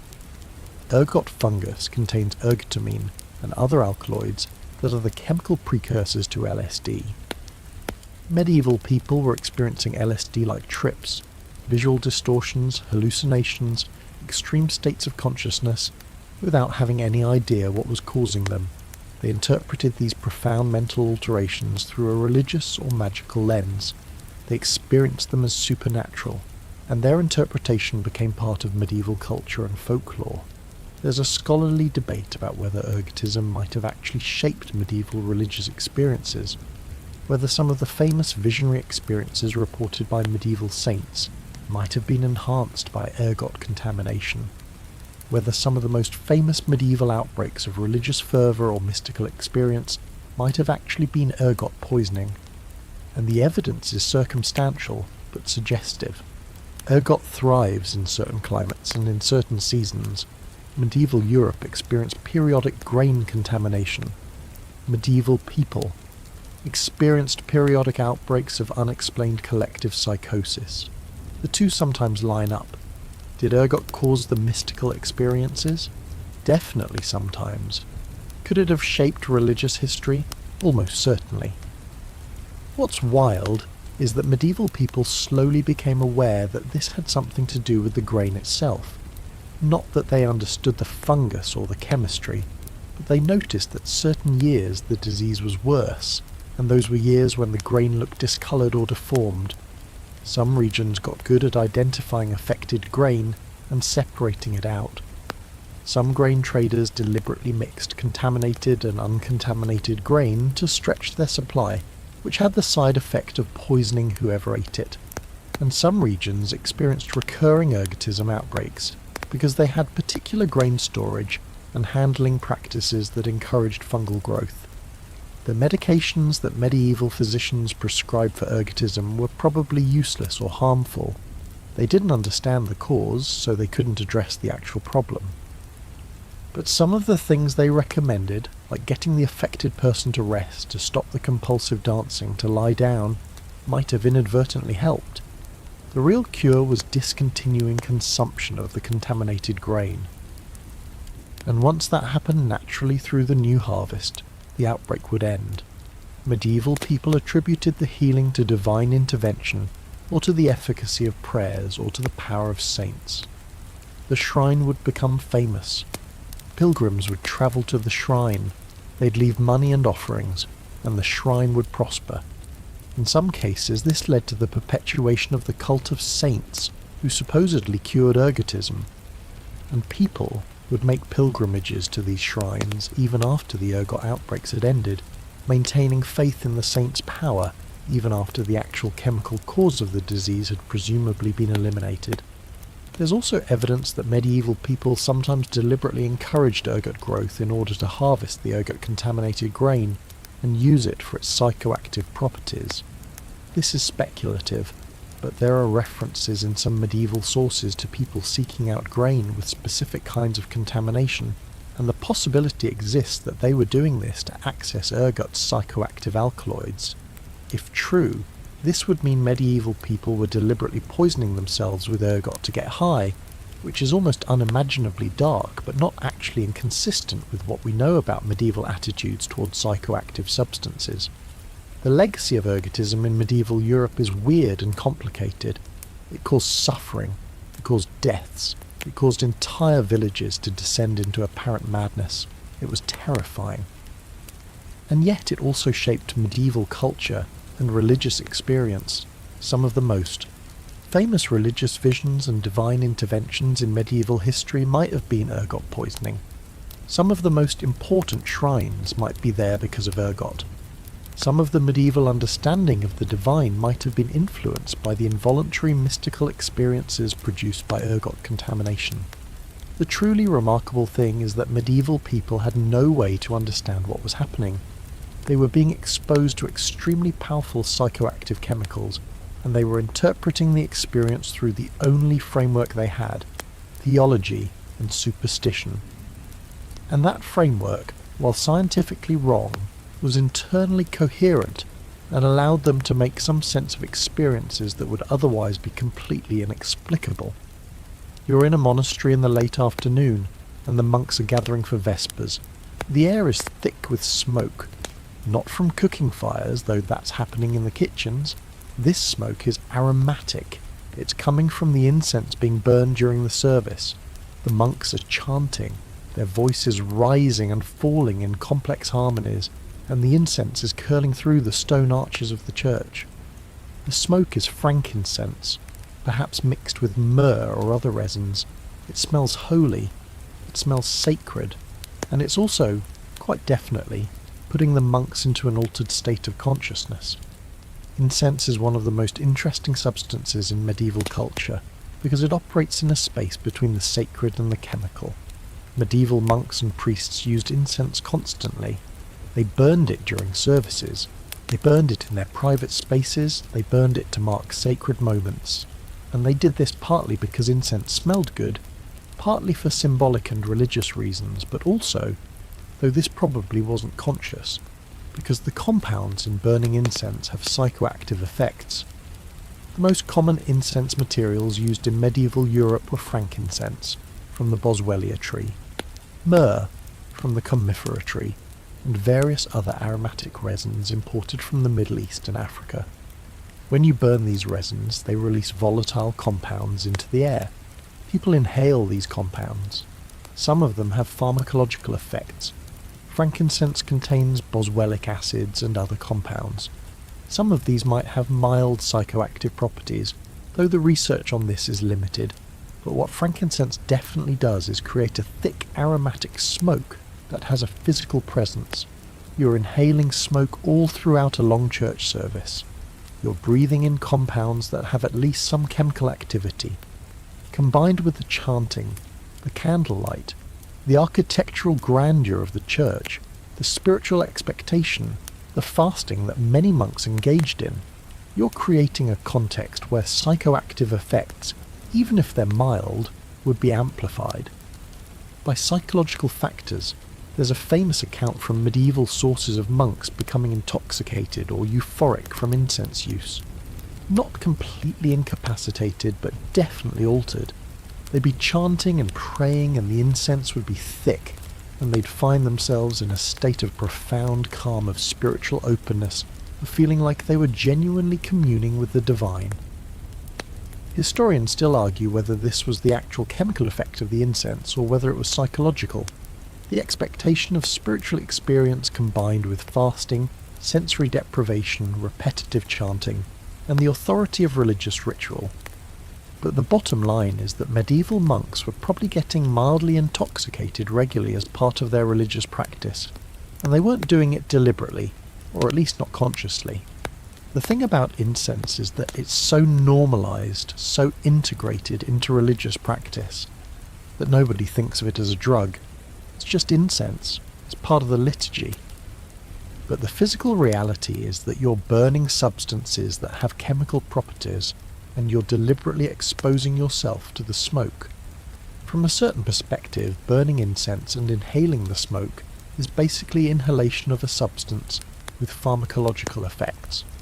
Not as powerful as smoking opium or cannabis, but still active. One of the stranger uses of incense in medieval times was as a delivery mechanism for other drugs. If you wanted someone to inhale a substance without them quite realizing it, you could put it into incense and burn it. Crushed mandrake added to incense would create smoke that was slightly hallucinogenic. Cannabis added to incense would create smoke that had psychoactive properties.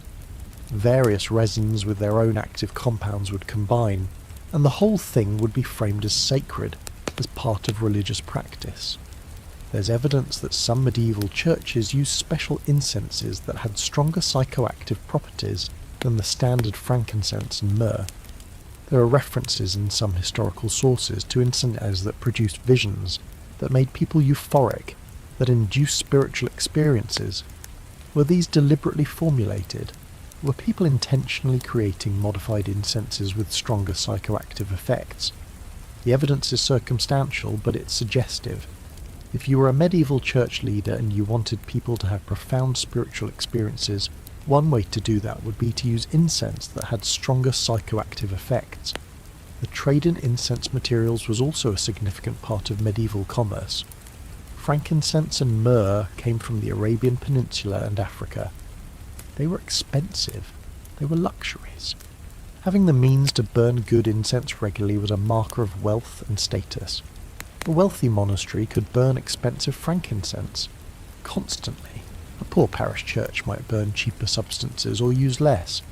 And because incense was expensive, It was saved for important occasions. High religious holidays, feast days, major liturgical moments. Those were the times when the best incense would be burned. And those were the times when monks and priests would be most thoroughly exposed to whatever psychoactive effects the incense had. The effect of inhaling incense smoke is cumulative and subtle.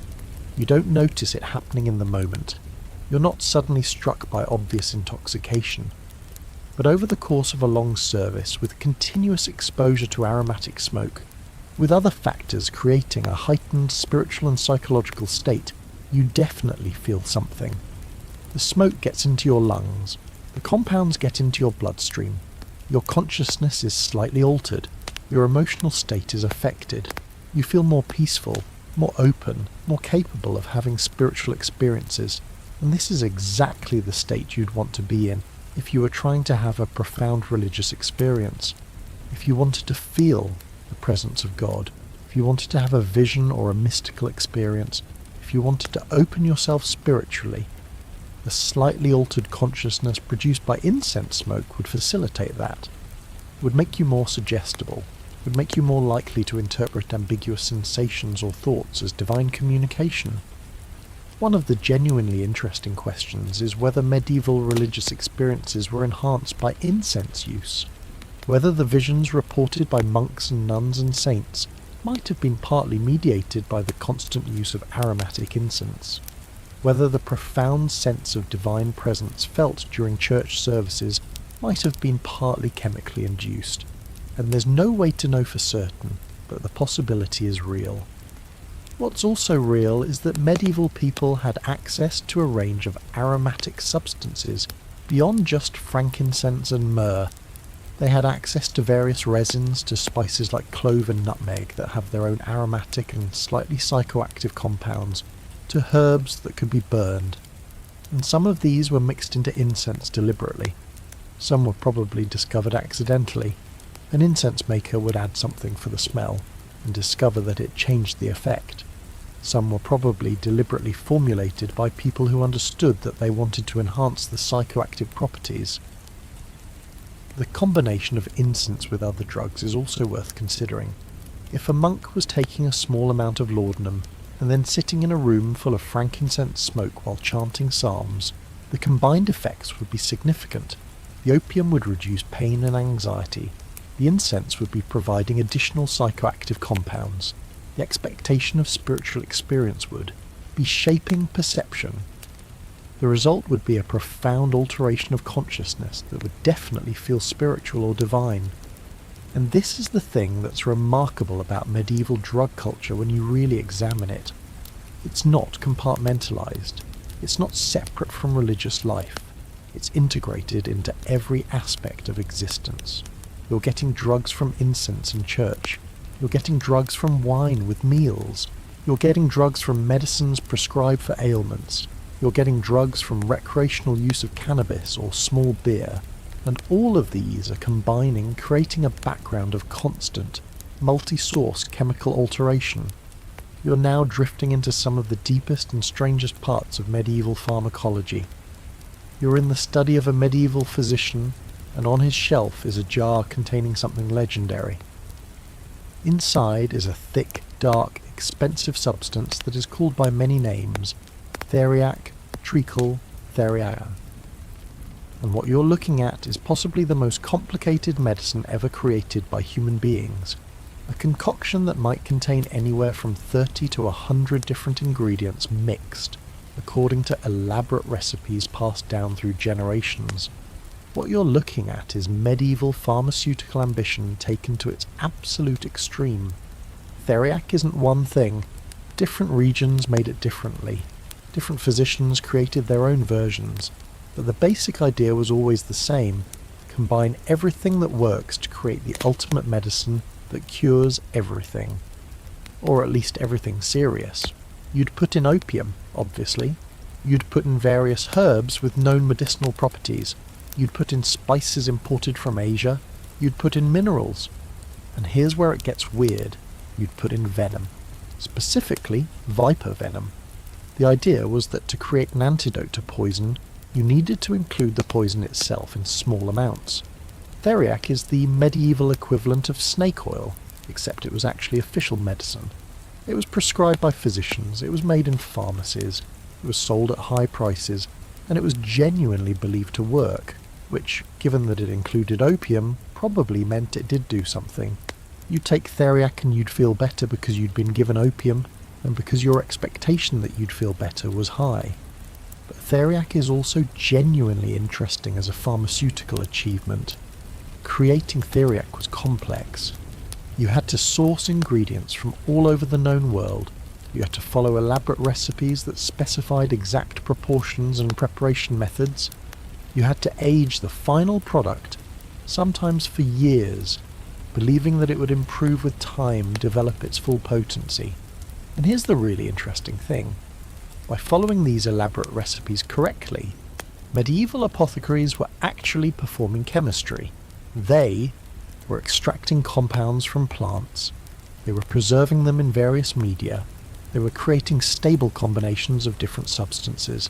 They were doing practical pharmaceutical work.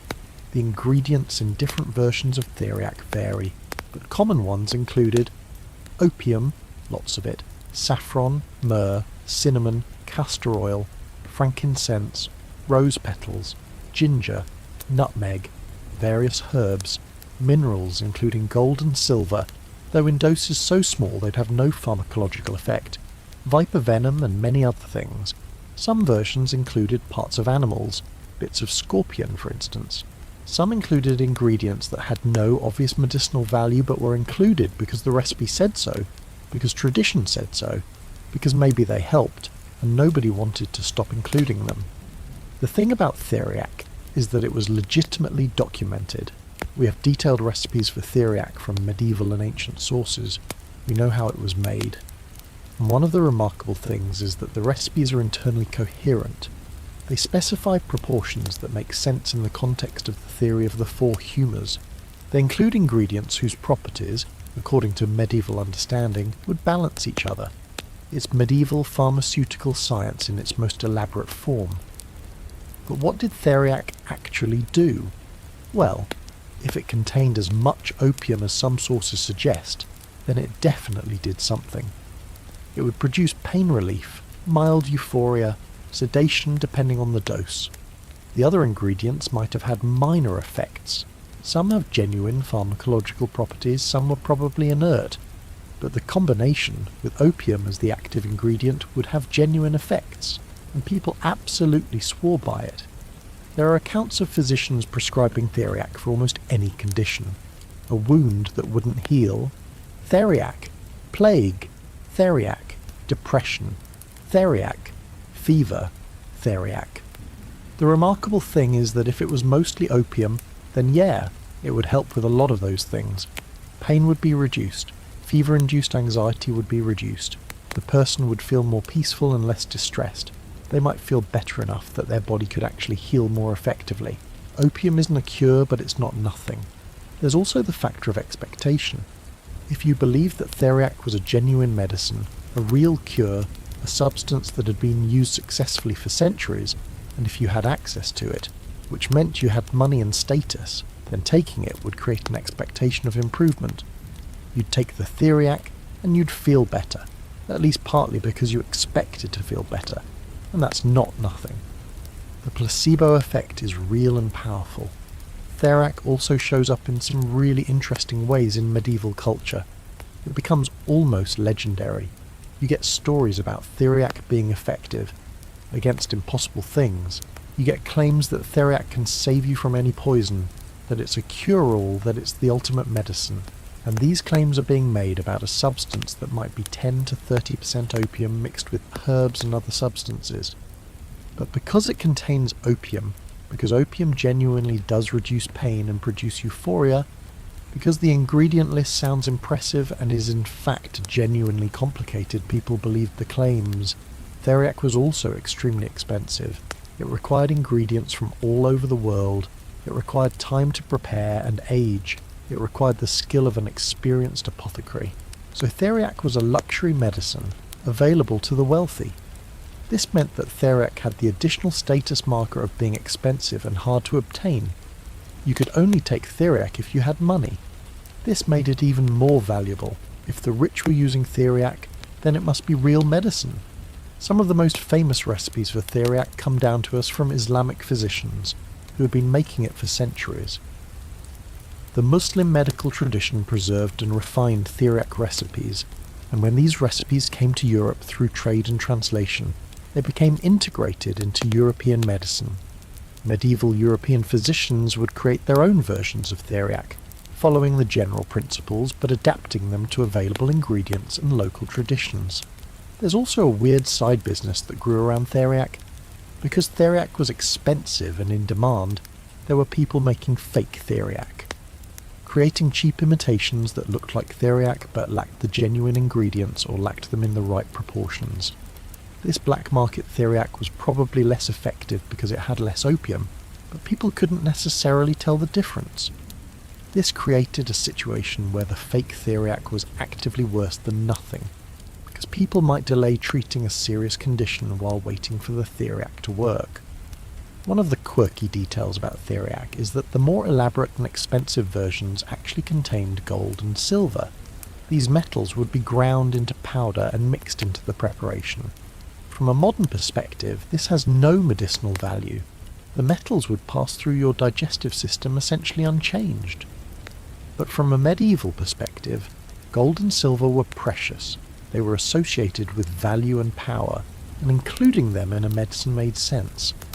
It made the medicine more powerful through sympathetic magic. The value of the gold transferred to the medicine. It also made the medicine more expensive, which meant it was accessible only to the truly wealthy, which made them happy because it meant their medicine was special. Theriac represents peak medieval pharmaceutical confidence. The belief that you could combine enough ingredients, create the right recipe, use the right ingredients, and achieve something genuinely powerful, something that would heal. The reality was probably less impressive than the mythology. But the fact that medieval physicians were willing to create such complicated formulations, to spend the effort to source rare ingredients, to follow elaborate recipes, that shows you something important about medieval medicine. It was willing to be ambitious. It was willing to experiment. It was willing to create complicated solutions to complicated problems. You're standing now at a crossroads in medieval history. It's the time of the Crusades. Christian European armies are moving east toward the Holy Land, ostensibly on religious pilgrimage, actually for conquest and plunder. They're bringing swords and ambition, and they're coming back with something perhaps more valuable than all their military victories: knowledge. Knowledge about medicine. Knowledge about pharmacy. Knowledge about how the Islamic world understood and used psychoactive substances. The Crusades lasted roughly 2 centuries, from the late 1000s to the late 1200s, with various campaigns continuing after that. And for the entire duration of those wars and the occupation that followed, medieval Christian Europeans were in direct contact with Islamic civilization, which was, in many ways, vastly more advanced in terms of medical and pharmaceutical knowledge. Islamic physicians had preserved and built upon ancient Greek and Roman medicine. They had added their own innovations, they had created sophisticated pharmaceutical systems, and now, suddenly, European crusaders and merchants were being exposed to this knowledge. The result was a pharmaceutical knowledge transfer that fundamentally changed medieval European medicine. European physicians began learning Arabic. Medical texts were translated from Arabic to Latin. Ideas that had been current in the Islamic world for centuries suddenly became available to Europeans, and among those ideas were ideas about using psychoactive substances as medicine. One of the most famous examples of this knowledge transfer is the case of opium. Opium had been known in Europe before the Crusades, but the Islamic understanding of opium, how to prepare it, how to dose it, what conditions it could treat, was more sophisticated. Crusaders and merchants came back with this knowledge. They came back with laudanum recipes that had been refined through centuries of Islamic medical practice. They came back with the understanding that opium could be combined with other substances to create powerful medicines. But it wasn't just opium. It was a whole range of substances and techniques. It was the understanding of how to extract active compounds from plants using various solvents. It was the understanding of how to preserve those compounds. It was the understanding of dosing and combination therapy. Medieval European medicine, after the Crusades, incorporated this accumulated Islamic knowledge, and the result was that European physicians had access to more powerful, more effective medicines. The trade networks that followed the Crusades also meant that ingredients could move more easily from the Islamic world to Europe. Spices that were used medicinally, resins like frankincense and myrrh, herbs, processed drugs like hashish, all of these could be obtained through merchants who worked the Crusade routes, and as demand increased, supply increased. More traders began specialising in bringing pharmaceutical ingredients from the Middle East to Europe. It's important to understand that this wasn't seen as contamination or corruption. It wasn't seen as Europe adopting dangerous foreign ideas. It was seen as progress. European physicians had access to better medicine because they now understood Islamic pharmaceutical techniques. And the drugs that came along with that knowledge, the opiates, the cannabis, the various other psychoactive and psychomedicinal substances, were integrated into European medical practice not as foreign or dangerous, but as genuinely valuable. The apothecaries who rose to prominence in medieval European cities during this period, the ones who became wealthy and influential, were often the ones who had the best access to Islamic pharmaceutical knowledge and Islamic ingredients. They had connections with merchants, they had translated texts, they had learned the recipes, and they could produce effective medicines that worked better than what had been available before. One of the things that happened as a result of this knowledge transfer is that the line between European and Islamic medicine started to blur. By the 1200s and 1300s, there was a shared pharmaceutical knowledge base among educated physicians across the Mediterranean world. A physician in Venice might use the same medicines as a physician at Alexandria or Baghdad. The same recipes would be known, the same substances would be valued, and the same psychoactive substances would be integrated into the medical arsenal. This also meant that the experience of being medicated was increasingly standardized. Whether you were in medieval Spain or medieval Italy or medieval England, if you went to a physician and got treatment, you'd probably receive some combination of substances that was recognizable across the Mediterranean world. You'd get opium, probably, you might get cannabis, you might get herbs that had been standardized in Islamic pharmacology, and you'd experience pretty much the same chemical effects that someone in the Islamic world would experience. The Crusades also brought back knowledge about other substances. There's evidence that some Europeans learned about various other plant-based medicines while in the Middle East or from contact with Islamic merchants. Plants that weren't traditionally used in Europe became known, and some of these were psychoactive substances. Cannabis, as we've discussed, became integrated into European medicine partly through contact with Islamic practice. Other substances, some of which were less mainstream, also entered the European knowledge base. Here's a quirky detail that historians still argue about. Some evidence suggests that the Assassins, a Shiite Islamic military order that existed from the 1000s to the 1200s, used hashish as part of their initiation and training. The word assassin might even come from hashishin, the hashish users. Whether this is true, or whether it's a legend created by European observers who didn't understand Islamic culture, remains unclear. But the legend itself shows that Crusaders were aware that Islamic societies used hash and understood it as something significant, and when they came back to Europe, they brought that awareness with them. The knowledge transfer wasn't entirely one way. Europeans also brought things to the Islamic world, but in terms of pharmaceuticals and medicine, the flow of knowledge was predominantly from the sophisticated Islamic medical tradition to the less developed European one. And that flow of knowledge fundamentally changed what was available to medieval Europeans. By the time the Crusades ended in the late 1200s, European medicine had been transformed. The pharmaceutical arsenal available to physicians was vastly larger and more sophisticated than it had been 2 centuries earlier.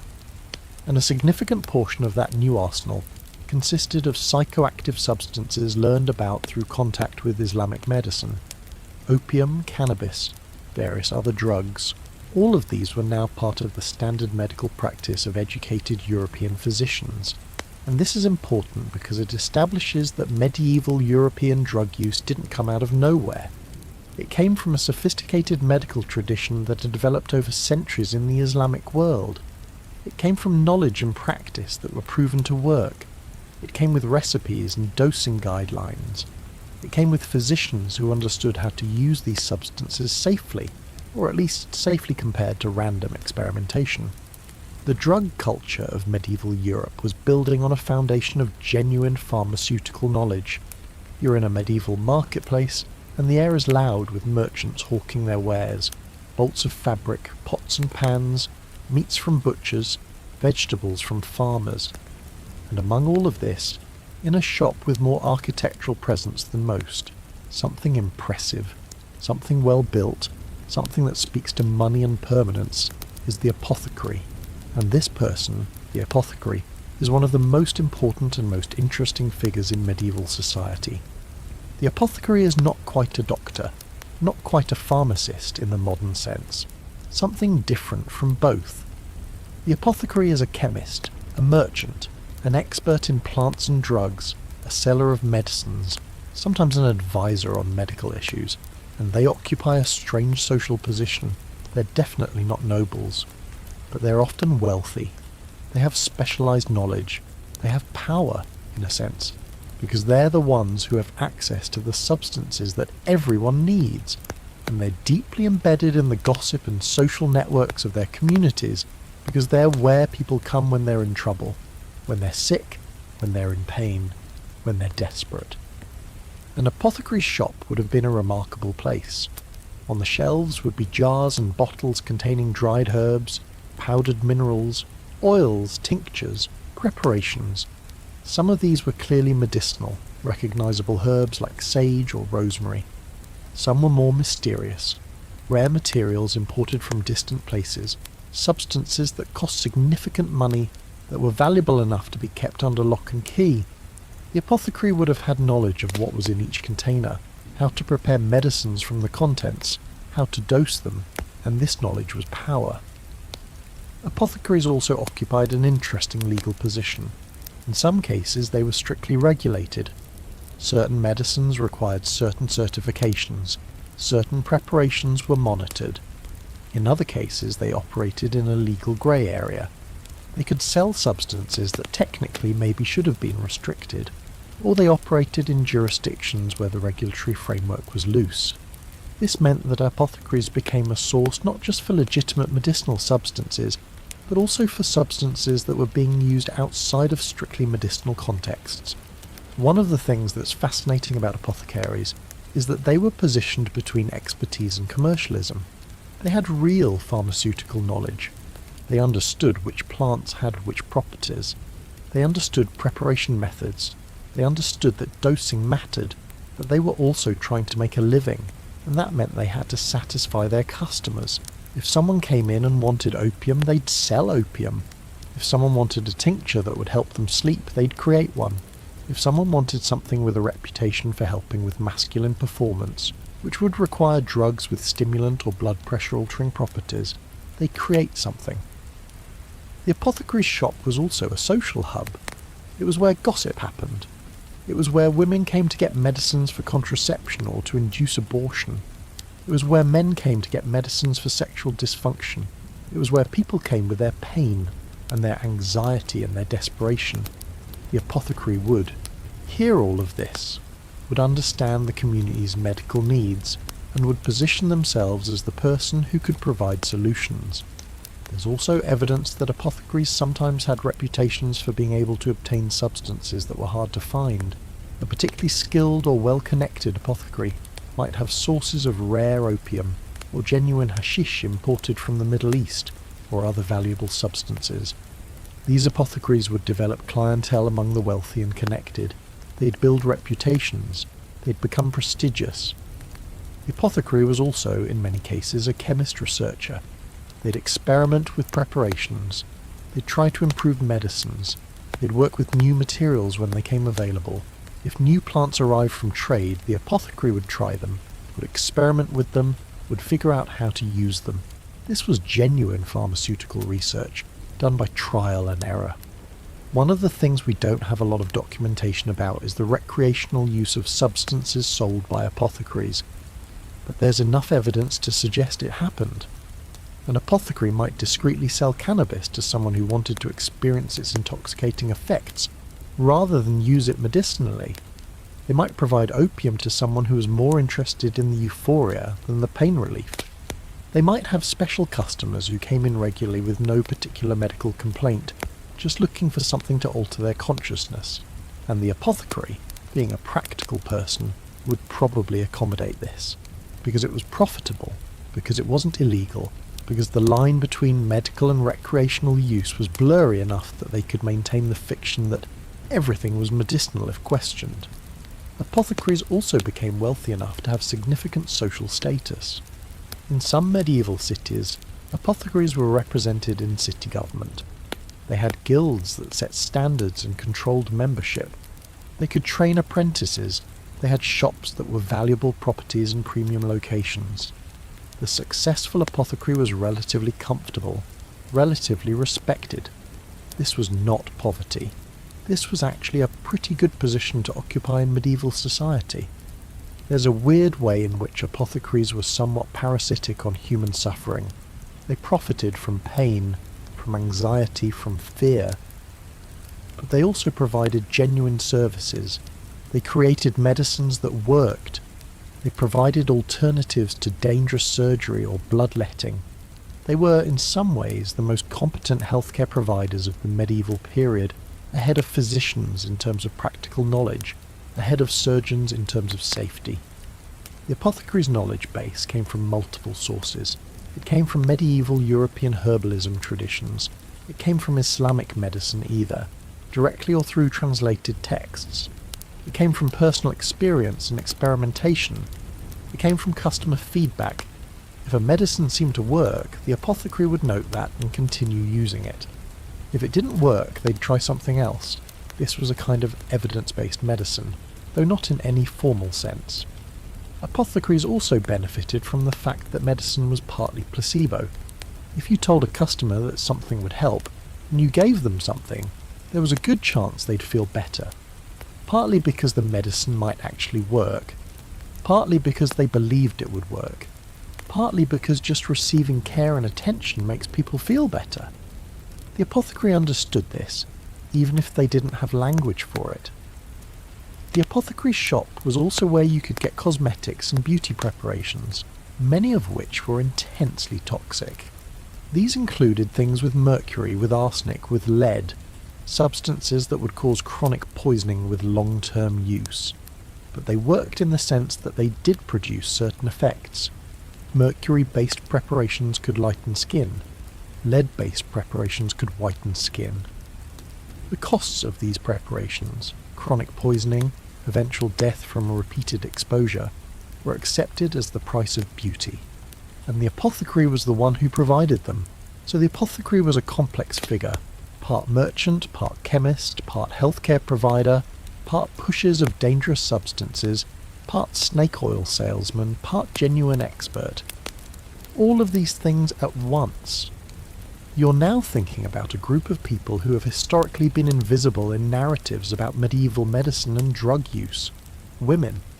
Specifically, women healers. Midwives, wise women, herbalists, cunning folk. People, usually women though not exclusively, who had knowledge of plants and how to use them. And in many ways, these women knew more about practical pharmacology than the officially educated physicians. Because here's the thing, while male physicians were studying medical texts and debating humoral theory, women healers were dealing with actual problems. They were helping women give birth. They were treating women's health issues that male physicians often refused to treat or didn't understand. They were creating medicines that worked, and they had access to an understanding of psychoactive substances that often exceeded that of the official medical establishment. Medieval women healers used opium. They used it to help with labour pain during childbirth. They used it to help women sleep during late pregnancy when sleep was difficult. They used it to treat various conditions. A midwife would have in her collection of medicines something that would reduce pain. Laudanum, probably, or some preparation of poppy. and this was recognised as legitimate medical practice. When a woman was in the agonies of childbirth, nobody questioned whether opium should be used. Of course it should be. The question was how much, how to prepare it, how to time it, so that the baby wouldn't be born too sedated but the mother would be helped. Women healers also used other psychoactive substances. Cannabis was valuable in midwifery because it could help with pain and anxiety, and also had some properties that were believed to facilitate labour. Herbs like angelica and pennyroyal had reputation for affecting female reproductive function. Some of these had real pharmacological effects, some were probably placebo. But the women healers knew which ones had traditions of use and they incorporated them into their practice. What's remarkable is how competent medieval women healers were. They understood anatomy better than most physicians because they actually dealt with bodies constantly. They understood that dosing mattered. They understood that individual women responded differently to the same medicine. They understood that you had to observe effects and adjust accordingly. This was practical pharmacology. Women healers were particularly crucial for illicit pharmaceutical needs. If a woman needed something to terminate a pregnancy, she would go to a woman healer, not to a male physician. She might get herbs like pennyroyal or ergot, substances that had some genuine pharmacological effects that could potentially induce abortion. She might get herbal preparations that combined multiple substances. The success rate was probably low and the danger was significant. Some of the substances that could induce abortion were genuinely toxic. But if a woman was desperate enough, she'd take the risk. There's also evidence that some women healers were deliberately formulating substances to create specific effects. If you wanted to increase fertility, there were preparations.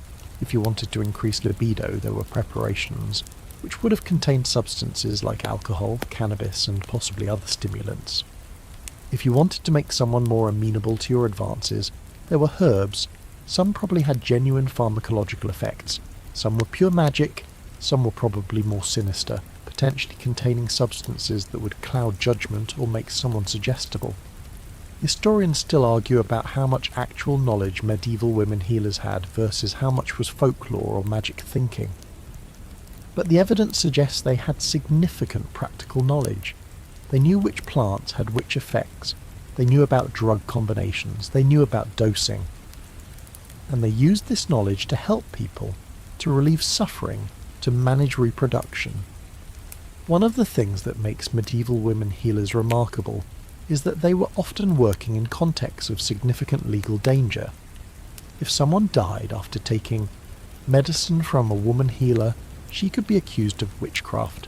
If she was too successful, if she helped women get abortions, or women with infertility problems, or women with gynecological issues, she could attract suspicion and accusations. Many of the women executed as witches in the early modern period were likely women healers whose pharmaceutical knowledge was interpreted through a supernatural lens. The persecution of women healers is partly the story of the medicalization of women's health. As male physicians gained more authority and wanted to control more aspects of medicine, they pushed out the women healers who had traditionally served women's needs, and they did this partly through branding them as witches, as practitioners of supernatural rather than natural medicine. Women healers also had knowledge of contraception. They knew which herbs supposedly helped prevent pregnancy. Some of these would have had genuine effects. Some would interfere with hormonal cycles or have anti-fertility properties. Some were probably folklore. But the point is that women had access to pharmacological knowledge that allowed them to have some control over their reproduction, and that knowledge was transmitted by woman to woman, healer to healer, often in secretive ways. The relationship between women healers and institutional medicine is also interesting. Some female healers were tolerated, even licensed by city governments. They filled a necessary role. They provided healthcare that male physicians wouldn't or couldn't. But they were always working within constraints. They had to be careful not to seem too powerful, too successful, too knowledgeable. They had to frame their work as service to the community, as charity, not as professional expertise. They had to avoid making male physicians look bad. What's clear is that medieval women healers were sophisticated pharmaceutical practitioners. They had knowledge about plants and drugs that were sophisticated and practical. They had access to psychoactive substances and used them carefully and skillfully. They helped people, often relieved suffering that nobody else could relieve, and their contributions to medieval medicine have been largely erased or reframed as witchcraft. One particularly interesting angle is that women healers might have had more sophisticated understanding of dosing and individual variation than male physicians. Because they were treating actual people with actual problems, they had to pay attention to how different people responded to medicines. They developed intuitive understanding of pharmacology that was probably more practical than the theoretical knowledge of physicians who hadn't actually given medicines to large numbers of real patients. The herbal preparations that women healers created would have included opium, obviously, but also various other substances. With psychoactive or consciousness-altering properties, they'd create preparations that combined multiple substances: alcohol with herbs, opium with other pain relievers, cannabis with other calming plants. These combination preparations might have worked better than single substances because of additive effects, or because some ingredients enhanced others, and the knowledge that women healers had was often connected to sexuality and reproduction, two areas where consciousness-altering substances are particularly relevant. Pain relief during sex, increasing arousal, dealing with the emotional aspects of reproductive health. These were things women healers understood and treated. The erasure of women healers from the history of medicine is one of the major blind spots in how we understand the medieval period. If you only look at official medicine, physicians' texts, university-trained doctors, you're missing the people who are actually providing most of the healthcare and most of the drug-based treatment. That was women healers. You're now in the chambers of a medieval noblewoman, and the light is coming through narrow windows, casting shadows across the walls. This woman's face is startling to look at. Her skin is white, almost corpse-like in its pallor.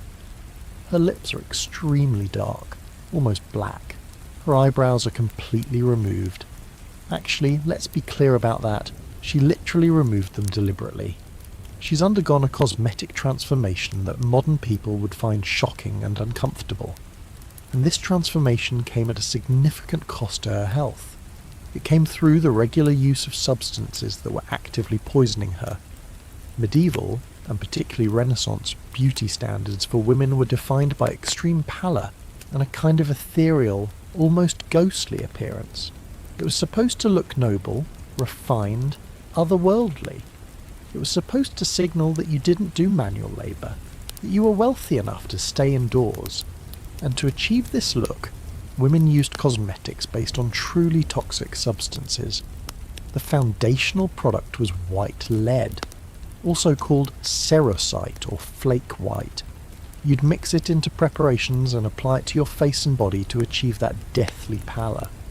The problem is that lead is a neurotoxin. Chronic exposure causes brain damage, kidney damage, reproductive damage, a wide range of terrible effects. But it worked. It made you white, so women applied it, repeatedly, every day. To darken the lips and eyebrows, women used other toxic substances. Mercury-based preparations were common. Kohl, a preparation with lead compounds, was used around the eyes.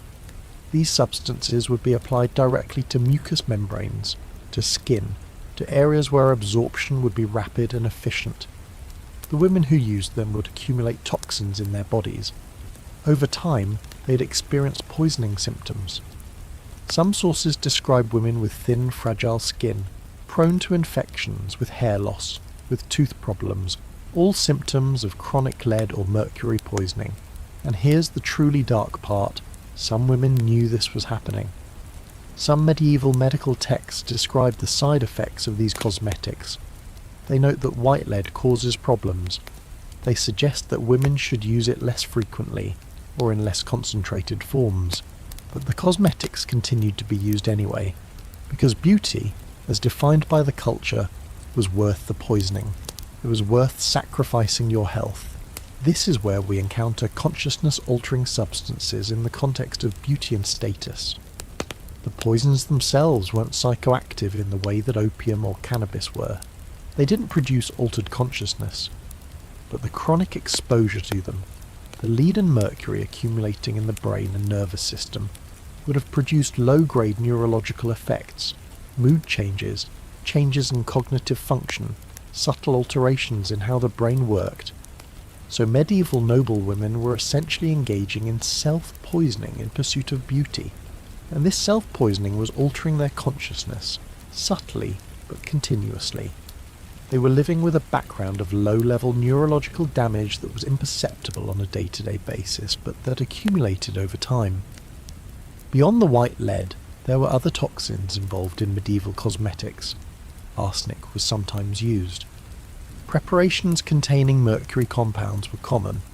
Some women used preparations involving opium or other drugs, supposedly for specific skin conditions or to achieve certain effects. So medieval elite women were essentially engaging in complex pharmaceutical self-administration, poisoning themselves deliberately in order to achieve culturally mandated beauty standards.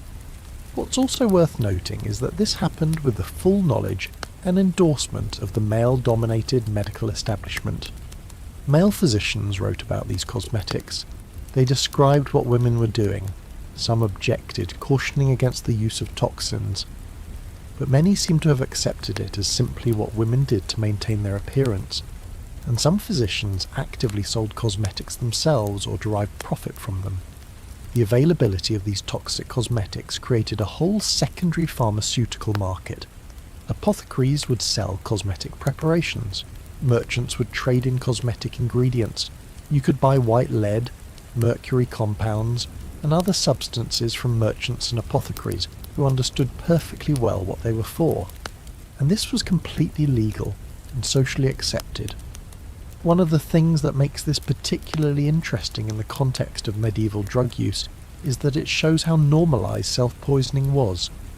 Medieval people weren't afraid of toxins the way modern people sometimes are. They understood that substances had effects, that some of those effects were negative, but they were willing to accept the negative effects in exchange for the positive ones. Women were willing to poison themselves for beauty.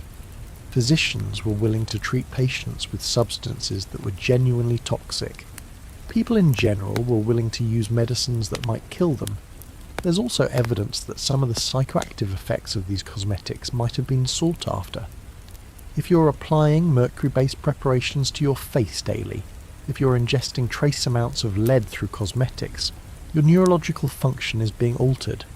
If those alterations produce certain psychological effects, euphoria, confidence, a kind of disconnection from reality, well, those might be positive from a subjective perspective. You'd feel better while you were being poisoned. The cosmetic use of toxins is also tied up with gender and power. Women were required, by social convention, by male authority, by economic necessity. Beauty was valuable, attractive women had more options, to poison themselves in order to meet beauty standards. Men were not subject to the same requirements. Men didn't apply lead to their faces. Men weren't poisoning themselves to achieve the appearance of nobility and wealth. This is a gendered form of pharmaceutical coercion, even if it wasn't explicitly framed that way. It's also worth noting that the specific cosmetic preparations popular in different periods changed. In some periods pale skin was valued and women used white lead. In other periods slightly less extreme pallor might be valued and women would use less concentrated preparations or apply less frequently. These changes in cosmetic practice meant that the chronic poisoning was more or less severe depending on the fashion. Medieval women were essentially being told to poison themselves to different degrees, depending on what the cultural beauty standard happened to be at any given moment. The resources required to poison yourself in these fashionable ways also meant that these cosmetics were markers of class. Only wealthy women could afford high-quality white lead, could afford the mercury compounds, could afford the frequent applications. Poor women couldn't afford it or couldn't afford high-quality versions. This meant that the pallid, damaged look became a status symbol. It signalled that you were wealthy enough to destroy your health for the sake of appearance. Historians still argue about how aware medieval women were of the dangers of these cosmetics. Some evidence suggests many women understood the risks. Some evidence suggests they didn't fully grasp the long-term consequences. Some evidence suggests they understood but made a conscious choice, accepting the poisoning as the price of meeting beauty, standards and accessing the opportunities that beauty provided. You're now in a monastery in the middle of the night, and it's a moment of private study. A monk has a small candle lit in his cell. He has a manuscript in front of him, probably religious text, maybe scripture, maybe theological treatise, and he's absolutely awake and alert, focused on his reading, his understanding, his thinking, and this alertness is chemically enabled. He's been given something to help him stay awake, probably wine, possibly something with a stimulant effect, possibly something more creative. Monastic life involved practices that modern people would find extremely odd.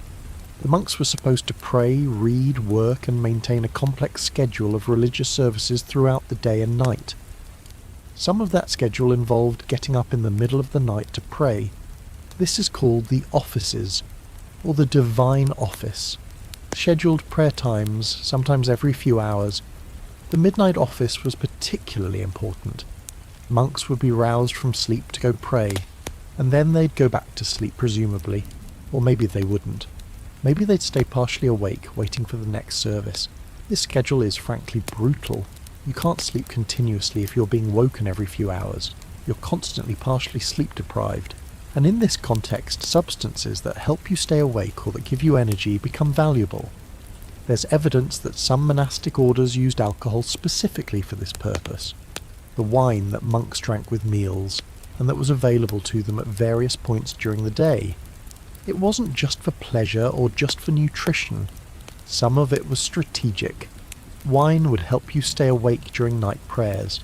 Wine would give you the energy to continue with work and prayer even though you're sleep deprived.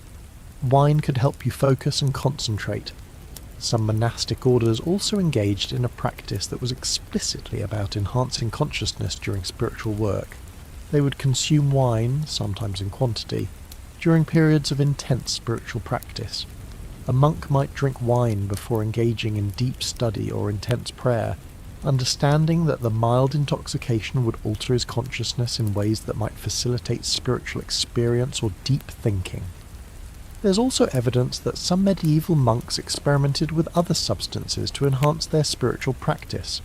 Some of the incense used during prayers might have been modified to have stronger psychoactive properties. Some monks might have deliberately consumed small amounts of other psychoactive substances, mandrake or henbane, before engaging in spiritual practice, believing that the altered consciousness would facilitate spiritual experience. Here's where the scholarly debate comes in. Historians still argue whether medieval monastic spirituality was enhanced by drug use, whether some of the famous mystical experiences reported by monks were partially mediated by psychoactive substances they'd consumed, whether the intellectual and spiritual achievements of monastic culture were partly enabled by regular use of consciousness-altering substances. The evidence is circumstantial but suggestive. Medieval monastery libraries contain evidence of sophisticated intellectual work. Monks made important contributions to theology, to philosophy, to the development of knowledge, and some of this work happened under conditions where the monks were mildly to moderately intoxicated. Does that mean the intoxication enhanced the work? Or did it just make it possible for the monks to continue working despite sleep deprivation and harsh conditions? There's also the question of whether regular consumption of wine and other substances created a kind of baseline altered consciousness that medieval monks just accepted as normal. If you drank wine regularly, if you were regularly mildly intoxicated, would your baseline consciousness be slightly altered? Would your thinking be subtly different from that of someone in full sobriety? And if so, how would that have affected the intellectual and spiritual work that medieval monks did? One of the things that's fascinating is that some monastic rules explicitly address the question of substance consumption. The rule of St. Benedict, the foundational rule for Western monasticism, specifically discusses wine consumption. It allows wine, recognises that some monks might drink more than others, tries to set guidelines about appropriate consumption. The fact that the rule addresses this suggests that wine consumption and its effects were recognised as important enough to warrant explicit guidance. Some monastic rules also addressed other substances. Some mentions of herbal preparations, recognition that monks might use medicines. Some implicit acknowledgement that consciousness-altering substances were part of monastic life and needed to be managed. What's clear is that medieval monks were not living in states of pure sobriety. They were consuming alcohol regularly. They were probably being exposed to psychoactive compounds from incense. In some cases, they were probably deliberately using other substances, and this was all happening within the context of intense spiritual practice. The intellectual output of medieval monasteries, the preservation of texts, the creation of new theology, the development of knowledge, happened in this context. Medieval monks produced remarkable work while being regularly intoxicated. Whether the intoxication helped or hindered, or was neutral, is impossible to determine, but it happened. There's also something kind of romantic about the idea of medieval monks drinking wine and studying theology by candlelight, their consciousness altered by alcohol and incense, trying to understand divine truth. It fits with a certain aesthetic, and maybe that aesthetic is partly why we think of medieval monasteries as particularly spiritual or enlightened places, because we're drawn to the image of monks getting high on wine while thinking deep thoughts. What's important to understand is that this wasn't shocking or sinful from the medieval perspective. It was normal. Monks drank. Monks were occasionally intoxicated. This was part of their lives, and it was accepted as compatible with their spiritual vocation. They weren't thought of as failing morally because they drank. They were thought of as carrying out the functions of their order, which included consuming wine and engaging in prayer and study. You're thinking now about something that medieval people understood intuitively, and that modern pharmacology confirms. You can absorb drugs through your skin. Medieval healers knew this. They created preparations, salves, oils, balms, that were rubbed onto skin and that delivered active pharmacological compounds directly into the body. This is called transdermal absorption, and medieval people didn't have a name for it, but they definitely knew it happened. One of the most famous examples is belladonna salve. A practitioner would create a salve or ointment containing belladonna or other tropane alkaloid plants. They'd rub it on skin, usually on places where you wanted maximal absorption, like the inner wrist or the thin skin around the eyes, or sometimes on the genitals. The alkaloids would be absorbed through the skin into the bloodstream, and within an hour or so, the person would start experiencing the effects: hallucinations, dissociation, the sensation of flying or floating. What's remarkable is that medieval people understood that this worked and used it deliberately. They created these preparations understanding that they would be psychoactive. They applied them, understanding what the results would be. This is sophisticated pharmacology, understanding that the route of administration matters, that you can achieve drug absorption through means other than oral consumption.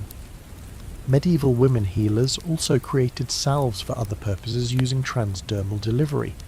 Some would contain opium, a pain-killing salve that could be applied directly to areas of pain. Some would contain cannabis or other psychoactive substances for various purposes. The principle was the same: create a preparation in a form that would absorb through skin, apply it, and achieve systemic effects. The beauty is that transdermal delivery is often less efficient than oral delivery and slower, which meant that some of the dangers could be reduced. If you were absorbing belladonna through your skin, you were absorbing it more slowly than if you'd eaten it directly. The effect would build more gradually. You'd have more warning if you were overdosing, and from the medieval perspective, this was better.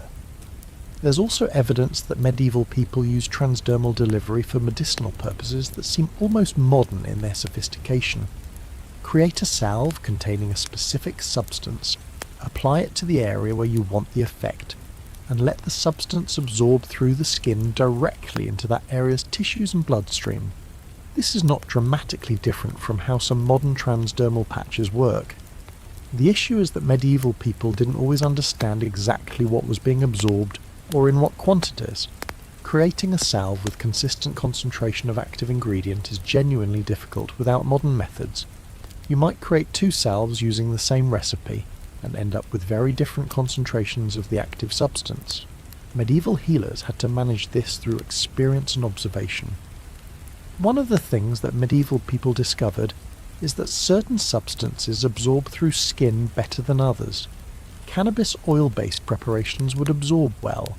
Opium dissolved in oils or fats would absorb. The tropane alkaloid plants, belladonna, henbane, would absorb remarkably well, which is part of why salves containing them were so effective and why they were so dangerous. The effects could be stronger and less predictable than people expected. There's also evidence that medieval people used transdermal delivery deliberately for substances that might be dangerous or unpleasant if taken orally.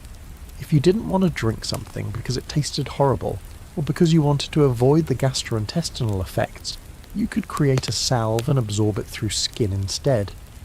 This was particularly useful for substances that were beneficial but unpleasant to consume directly. Some of the most sophisticated medieval pharmaceutical preparation involved combining transdermal delivery with other routes. You might take a small amount of a substance orally to get some effects, and simultaneously apply a salve to get additional effects through transdermal absorption. You'd layer different routes of administration to create a specific overall effect. Historians still argue about exactly how sophisticated medieval understanding of transdermal delivery was. Did medieval people understand the principles, or were they applying substances to skin based on tradition and observation, without really understanding why it worked? The evidence suggests they understood enough to use it effectively, and to deliberately choose it as a route of administration when it seemed advantageous. What's also interesting is how gendered some of the transdermal preparations were. There's evidence that women healers created specific preparations for women's health issues that would be applied transversely. Men healers or physicians might create different preparations. The gendered knowledge systems seem to have created different pharmaceutical traditions. The use of transdermal delivery also allowed medieval people to achieve drug effects without some of the risks of oral consumption. You couldn't overdose as easily if you were absorbing through skin. The saturation point is different. You couldn't aspirate, get the substance into your lungs instead of your stomach. You had more control over the speed of absorption. One of the chemical sophistication that transdermal delivery required is understanding which substances would actually cross the skin barrier and which wouldn't. The belladonna alkaloids do cross readily, so do some of the other psychoactive compounds, but not all substances do. Medieval people had to figure out through trial and error which substances could be delivered this way and which couldn't. The combination of understanding transdermal delivery with understanding how to make effective salves and preparations is genuinely impressive pharmaceutical knowledge. It shows that medieval people weren't just randomly throwing substances at problems. They understood that different delivery routes had different properties.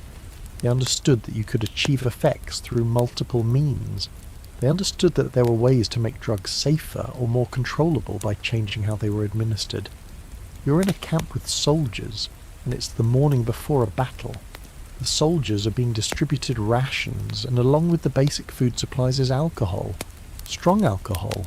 The soldiers are drinking it. They're not getting drunk, not falling down intoxicated, but they're getting a chemical boost. They're getting warmer, braver, more agitated. They're getting stimulated. And this is deliberate. This is how medieval armies prepared soldiers for war. But alcohol wasn't the only substance available to medieval soldiers. There's evidence that military forces also used other drugs to enhance soldier performance. Stimulants, pain relievers, anything that would help soldiers fight harder, last longer, endure pain better. Some of these substances were cannabis. Cannabis has mild stimulant properties and can increase confidence and reduce fear. A soldier consuming cannabis before battle would be slightly stimulated, slightly less afraid, slightly more aggressive. Some military forces probably utilized this effect. Some substances were opium-based. Opium provides pain relief and a degree of euphoria. A soldier wounded in battle if given opium, would be able to continue fighting despite the wound. The pain would be manageable. The fear of pain would be reduced. Some wounded soldiers fighting in medieval wars were probably operating under the effects of opium. Some substances were herbal mixtures with stimulant. Properties, preparations containing things like alcohol, caffeine from certain plants, and other compounds that would increase alertness and combat readiness. Here's a quirky detail that's almost hard to believe. There's evidence that some medieval military forces gave soldiers ergoism, contaminated grain deliberately, not unknowingly, deliberately. Because ergot poisoning produces muscle spasms and convulsions that can be interpreted as increased strength, increased agility, increased combat readiness.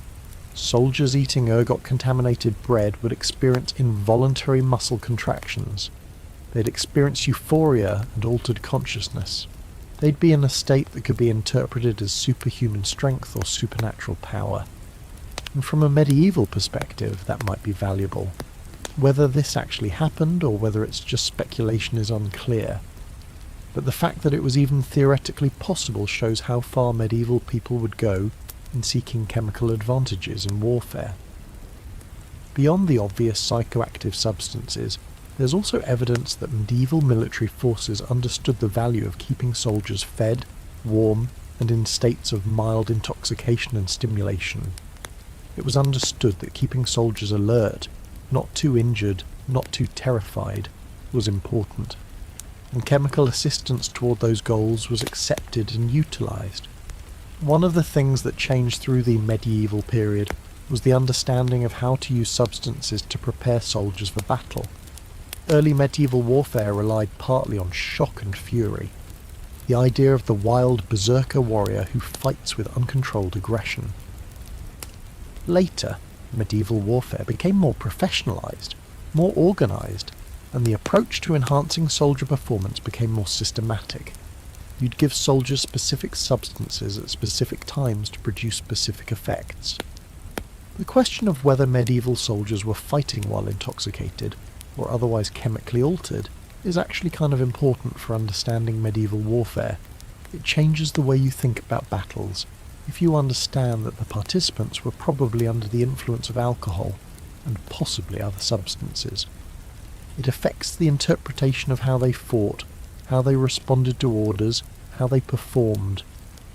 There's also the question of addiction. If soldiers were regularly given substances, they might develop dependency. A soldier who had been given opium regularly for pain management might find it difficult to function without it. An army would have to keep supplying the substance to keep the soldiers operational. This creates an interesting dynamic, where the army becomes responsible for maintaining soldier substance dependencies. The use of substances in military contexts also raises questions about power and consent. To what extent were soldiers choosing to consume these substances versus being required to consume them as part of military service? To what extent were soldiers aware of what they were consuming and what its effects would be? Some of this gets into darker territory. There's evidence that some military forces have historically used substances to make soldiers more obedient, less likely to question orders, more aggressive. Medieval forces might have deliberately chosen substances for these properties.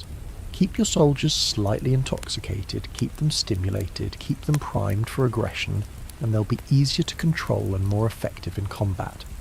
What's clear is that medieval warfare was not conducted by sober soldiers making rational decisions. It was conducted by soldiers in various states of chemical alteration.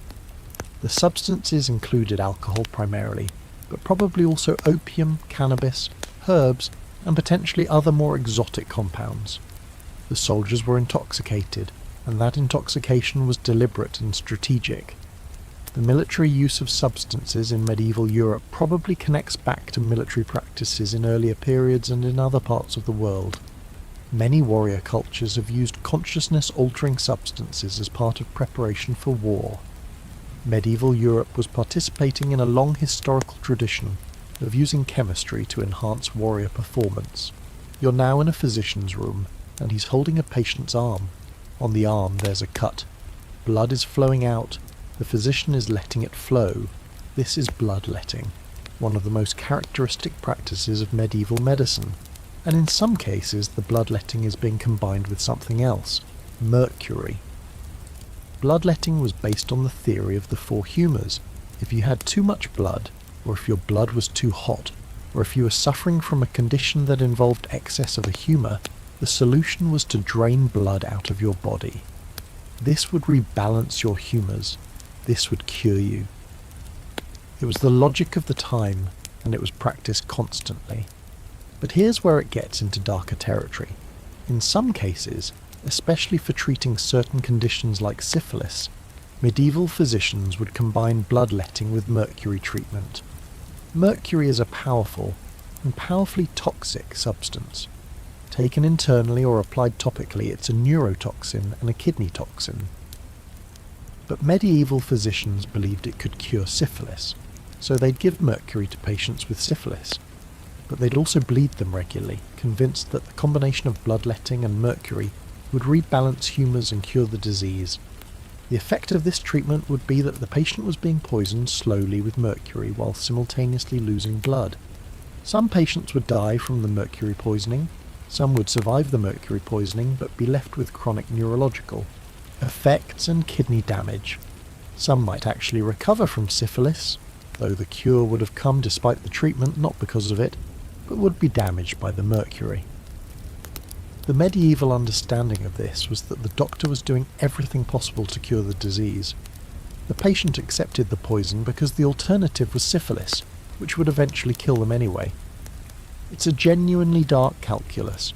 Would you rather have syphilis or be poisoned with mercury? Some patients chose the mercury, some chose the syphilis. Many didn't have a choice. They were poor, the disease had progressed, and whatever option was available they took. Here's the quirkiest and worst detail. Some medieval physicians actually believed that the poisoning was necessary. They thought the patient needed to experience side effects of the mercury in order for it to work. They thought that if the patient wasn't becoming ill from the mercury, then the mercury wasn't strong enough, or the dose wasn't high enough. They'd increase the dose to produce more obvious symptoms. They were intentionally trying to poison their patients as much as they could tolerate, convinced that this was necessary for the cure. This goes beyond misunderstanding. This is actively making things worse while believing you're helping. The patient is experiencing all the terrible effects of mercury poisoning, and the doctor thinks that's good, that's the treatment working, that's how the cure happens. What's remarkable and horrible is that some patients did survive this treatment. Some survived the mercury poisoning with long-term damage but without acute death. Some might have even recovered from syphilis despite the mercury, because their immune system eventually dealt with the infection, and those survivors could report that they'd been treated with mercury and survived. That evidence would be interpreted as confirmation that mercury works. It would lead to more mercury being used, more patients being poisoned, more of them surviving or dying. The combination of bloodletting and mercury represents medieval medicine at its most actively dangerous. It's not just that the treatment doesn't work, it's that the treatment actively harms while the doctor believes it's helping. The patient is being harmed in pursuit of a cure that isn't actually coming from the harmful treatment. What's also notable is that some medieval physicians actually questioned whether all of this was necessary. There are medical texts from the period where physicians raise concerns about whether bloodletting is always appropriate, whether mercury is truly effective. But the doubts didn't translate into stopping the practice. The tradition was too strong. The theory seemed too logical. So bloodletting and mercury treatment continued. The use of mercury also shows medieval awareness that toxic substances could have medicinal effects. Mercury was known to be toxic. Medieval physicians knew this, but they also believed that toxic substances could cure diseases, so the toxicity became part of the treatment. The patient had to endure the poison to get the cure. This mindset, that poison could be medicine, that harming the patient could be healing, is genuinely concerning. But it shows how far medieval medicine was willing to go in trying to treat serious diseases. Syphilis was a genuinely terrible disease. It would kill you if left untreated. The idea that poisoning yourself might prevent the worst poisoning of syphilis had a certain logic to it. even if it was ultimately a choice between different kinds of death. You're in a medieval household, and there's an infant crying. The baby won't stop crying. The mother is exhausted. She's been awake for hours. The baby's got some condition that makes it cry constantly, colic probably, or some kind of pain or discomfort. And the mother does something that would horrify modern parents. She gives the baby opium, just a small dose. A few drops of laudanum in a little water or mixed into the baby's porridge. The opium hits the baby's system. Within minutes the baby is calmer. Within an hour the baby is drowsy. The baby falls asleep. The mother can finally rest. And nobody thinks this is wrong. Nobody intervenes. This is just what you do. Medieval parents gave opium to babies and young children constantly. Not all parents, obviously, and not for every baby, but it was common enough that it was accepted. Normal. Part of the standard toolkit of parenting. The substance was available. The effect was immediate and obvious. The baby would stop crying, so you used it. The long-term effects of this. Chronic opium exposure in infants and young children, during periods when their brains were developing rapidly, would have been profound. Opium exposure during childhood affects brain development. It affects addiction potential. It affects long-term neurological function. Medieval children exposed to regular opium would have developed differently than children not exposed. But nobody understood this. Nobody saw this as a problem. The baby cried. You gave it opium. The baby stopped crying. That was the entire calculation. There's also evidence that some mothers gave opium to children not just for medical purposes, but deliberately, to make them easier to manage. If you could give your child small amounts of opium throughout the day, the child would be calmer, less active, less demanding. It would be easier to care for. And in the context of the medieval household, where you might have had 6 or more children, where resources were limited, where the demands on a mother were intense, the temptation to use opium for manageability is obvious. This raises genuinely dark questions about medieval childhood. Were medieval children addicted to opium? Were they developing with opium in their systems? Were parents deliberately creating drug-dependent children to make them easier to control? The evidence suggests the answer is probably yes to at least some of these questions, at least for some families. What's also notable is that there was no legal or moral prohibition against this. Nobody arrested parents for giving opium to their children. Nobody condemned them morally. It was understood as medicine. It was understood as a reasonable parenting strategy. It was normal. The opium-exposed medieval children would have grown up and become opium-exposed medieval adults. They'd have had some degree of dependency, some tolerance. They'd have lived their entire lives under the effects of opium, and they would have probably passed on the practice, giving their own children opium the same way they'd been given it. This creates a picture of medieval society where chronic opium exposure was transgenerational and universal among some populations. Children born to mothers who used opium might have been exposed in the womb. They'd be given opium as infants. They'd continue to receive it throughout childhood. They'd use it as adults. By the time they became adults, they'd have no idea what consciousness without opium felt like. Their baseline would be opium intoxicated. The neurological effects of this would have been significant. Opium affects brain development. Chronic opium exposure during critical developmental windows affects how the brain forms, how neurons develop, how neurotransmitter systems form. Medieval children exposed to opium would have developed neurologically differently from children not exposed. What's also terrible about this is that nobody understood they were doing harm.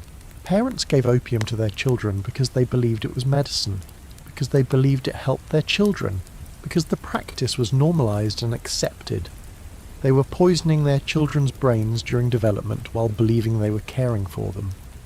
The irony is that from a modern perspective, we see child opium exposure as obviously harmful. We have legal protections against it. We have understanding of how it affects development. But medieval people couldn't have had that understanding. They worked with what they knew, and what they knew was that opium made babies stop crying, so they used it.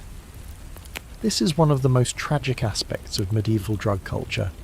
It was affecting people who couldn't consent to it, who couldn't resist it, who would have their brains and bodies shaped by it. And it was all happening with good intentions, with what people understood to be good parenting and good medicine. You're now in a different kind of space, not a monastery or a physician's office or a marketplace, but the workshop of an alchemist. The space is filled with strange equipment, retorts and alembics and furnaces. There are strange materials, minerals, metals, plants. The alchemist is trying to do something that seems completely impossible: turn base metals into gold. The philosopher's stone, a legendary substance that can transform base metals into gold and supposedly grant immortality. Alchemy, from a modern perspective, seems like pure fantasy. The idea that you could transform lead into gold chemically is simply wrong. It's not going to happen. No amount of heating and distilling and combining is going to produce gold from lead. But here's the thing. In pursuing this impossible goal, alchemists actually accidentally discovered real chemistry. They discovered new compounds. They discovered extraction methods. They discovered that heating and cooling substances changed their properties. They discovered that combining substances in certain ways produced new substances with new properties. They didn't understand it in terms of modern chemistry, but they were doing chemistry, and along the way they created medicines. They created psychoactive substances. Some of them were probably genuinely useful, some were probably useless or actively harmful. But the process of trying to achieve the philosopher's stone led to the development of pharmacological knowledge. There's evidence that some alchemists were deliberately working with psychoactive substances. They were trying to create substances that would produce visionary experiences, that would facilitate spiritual advancement, that would somehow connect them to the divine. They were using their alchemical knowledge to manipulate plants, to extract compounds, to create new preparations. Some of the legends about alchemy involve substances that sound a lot like drugs.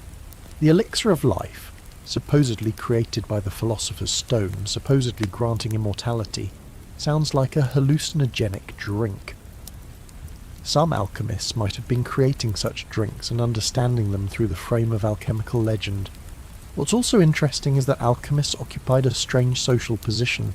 They weren't official physicians, they weren't officially trained, but they had knowledge and they had ability to create substances. Some nobles employed alchemists specifically because they believed alchemists might have access to special medicines or special knowledge. One of the most famous alchemists, Jabir ibn Hayyan, known as Geber in the Latin West, was a Muslim scholar who made contributions to chemistry, but who also claimed to be working on the philosopher's stone. His work influenced European alchemists. His methods influenced European pharmaceutical and alchemical practice.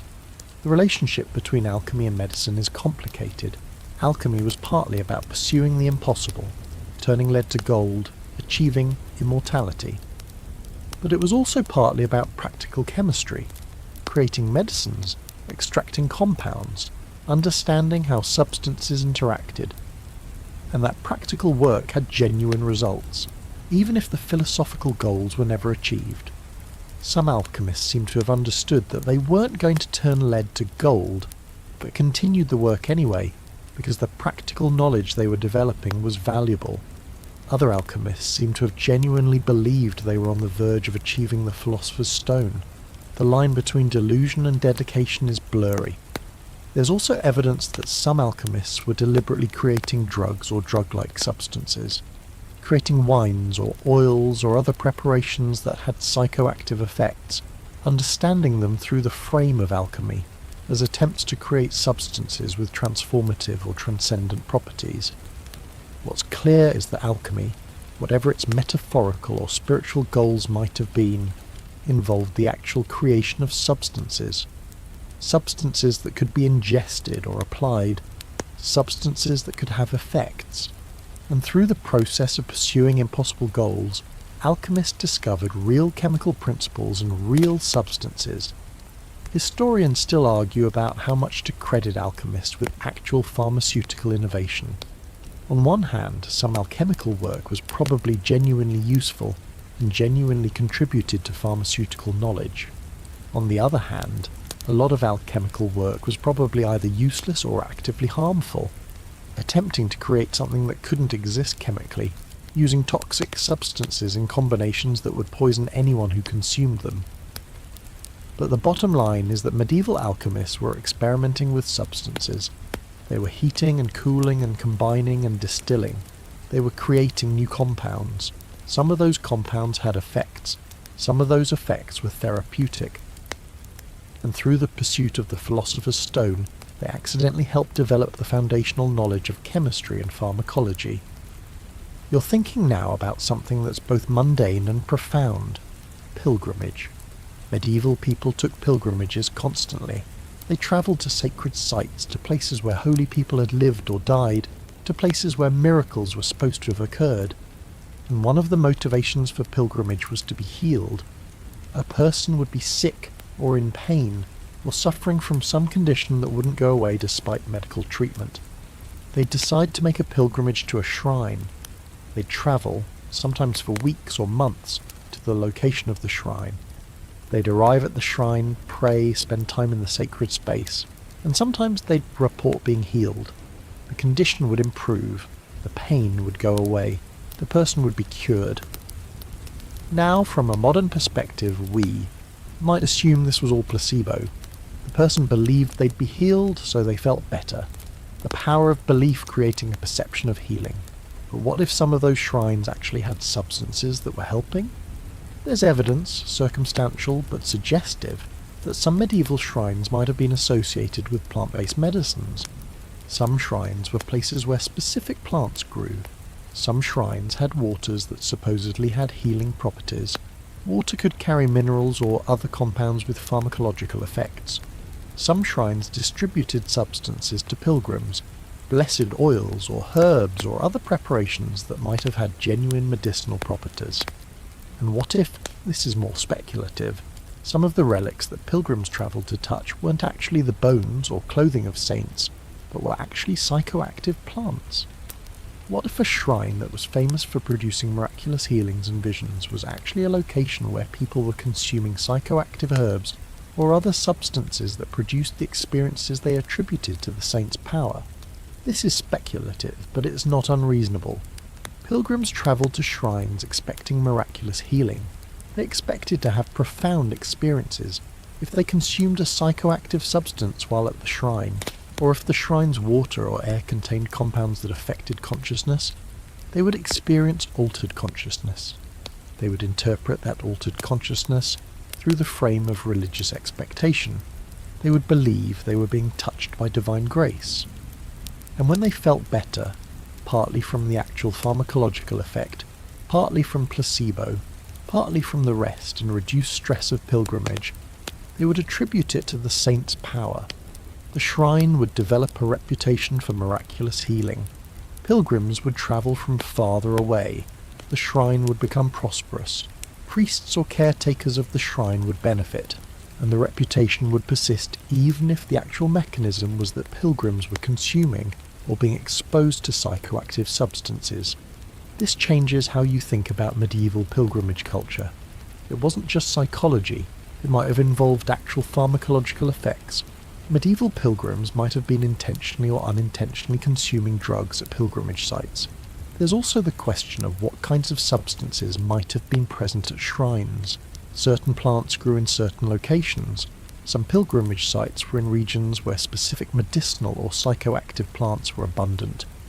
Frankincense and myrrh were involved in many religious sites. The incense burned during religious services would have contained compounds that could affect consciousness. What's also interesting is that some of the most famous miracles at pilgrimage sites involved healing of conditions that are now recognised to respond to placebo effects or to psychoactive drugs. Psychological conditions like depression or anxiety would respond to both placebo and to drugs. Pain would respond to both. Certain neurological conditions would respond to psychoactive drugs. The combination of pilgrimage, with all its elements of travel, expectation, ritual, sometimes fasting, sometimes consumption of special substances, creates a context where psychoactive effects could be amplified. The person is already in an altered mental state from the journey, from the emotional intensity, from the spiritual expectation. If they consume a psychoactive substance on top of that, the effects would be intense. They would absolutely feel like they were having a miraculous experience. Historians still argue about whether pilgrimage sites deliberately use substances to enhance the pilgrimage experience. But the possibility exists, and it changes how we understand medieval pilgrimage culture, not as pure psychology, but as potentially involving actual chemical alteration. You're now in a very dark place in medieval history, a place where some of the drug knowledge we've been discussing was weaponized. You're in a context where people used poisons, where people used drugs deliberately to harm others, where the same substances that could heal were used to kill. Medieval poisoning was real and apparently somewhat common. A person would want someone dead, a rival, an enemy, a political competitor. So they'd go to someone who knew poisons. They'd request a substance that would kill, and they'd receive something, some preparation, some powder, some substance that could be slipped into food or drink. What substances would be used for poisoning? Well, the ones we've already discussed. Hemlock, aconite, the tropane alkaloid plants. These were super toxic substances that could be fatal in small doses. These were perfect for assassination. You'd create a preparation that was easy to administer and that would kill the person who consumed it. But there was also a middle ground. Substances that wouldn't necessarily kill, but would make someone sick, would incapacitate them, would make them unable to function. Cannabis in high doses could produce extreme paranoia or panic that might incapacitate someone temporarily. Various herbs could produce nausea and vomiting that would leave someone unable to act. You could poison someone without killing them, just make them unavailable for a crucial moment. There's also the question of whether substances were used to make people suggestible, to make them unable to resist, to basically pharmacologically incapacitate consent. There's evidence that some substances, possibly cannabis, possibly certain herbs, were used for this purpose. Someone would be given something without their knowledge. They'd become unable to resist. They could be harmed. And they might not even fully remember what happened because they were in an altered state. This is genuinely dark. This is medieval society using drug knowledge as a tool of harm. And it happened because the same knowledge that could heal could kill. The same apothecary who sold medicines also sold poisons. The same herbalist who could create pain relievers could create assassin's weapons. Legal systems tried to restrict access to the most dangerous substances. Some jurisdictions had laws about who could sell poisons and under what circumstances, but enforcement was difficult. The substances themselves were also medicinal. Hemlock had medicinal properties if used carefully. Aconite could be used medicinally in very small doses, so restricting access was complicated. There's also evidence that some medieval states experimented with toxins as weapons. Not widespread, probably, but there are records of poisoning being used in warfare, of wells being poisoned, of substances being introduced into food supplies as acts of war or terrorism. One of the ways that poisoning was prosecuted was by accusing the poisoner of witchcraft. A person poisoned with an exotic substance, dying in strange ways. This was attributed to witchcraft.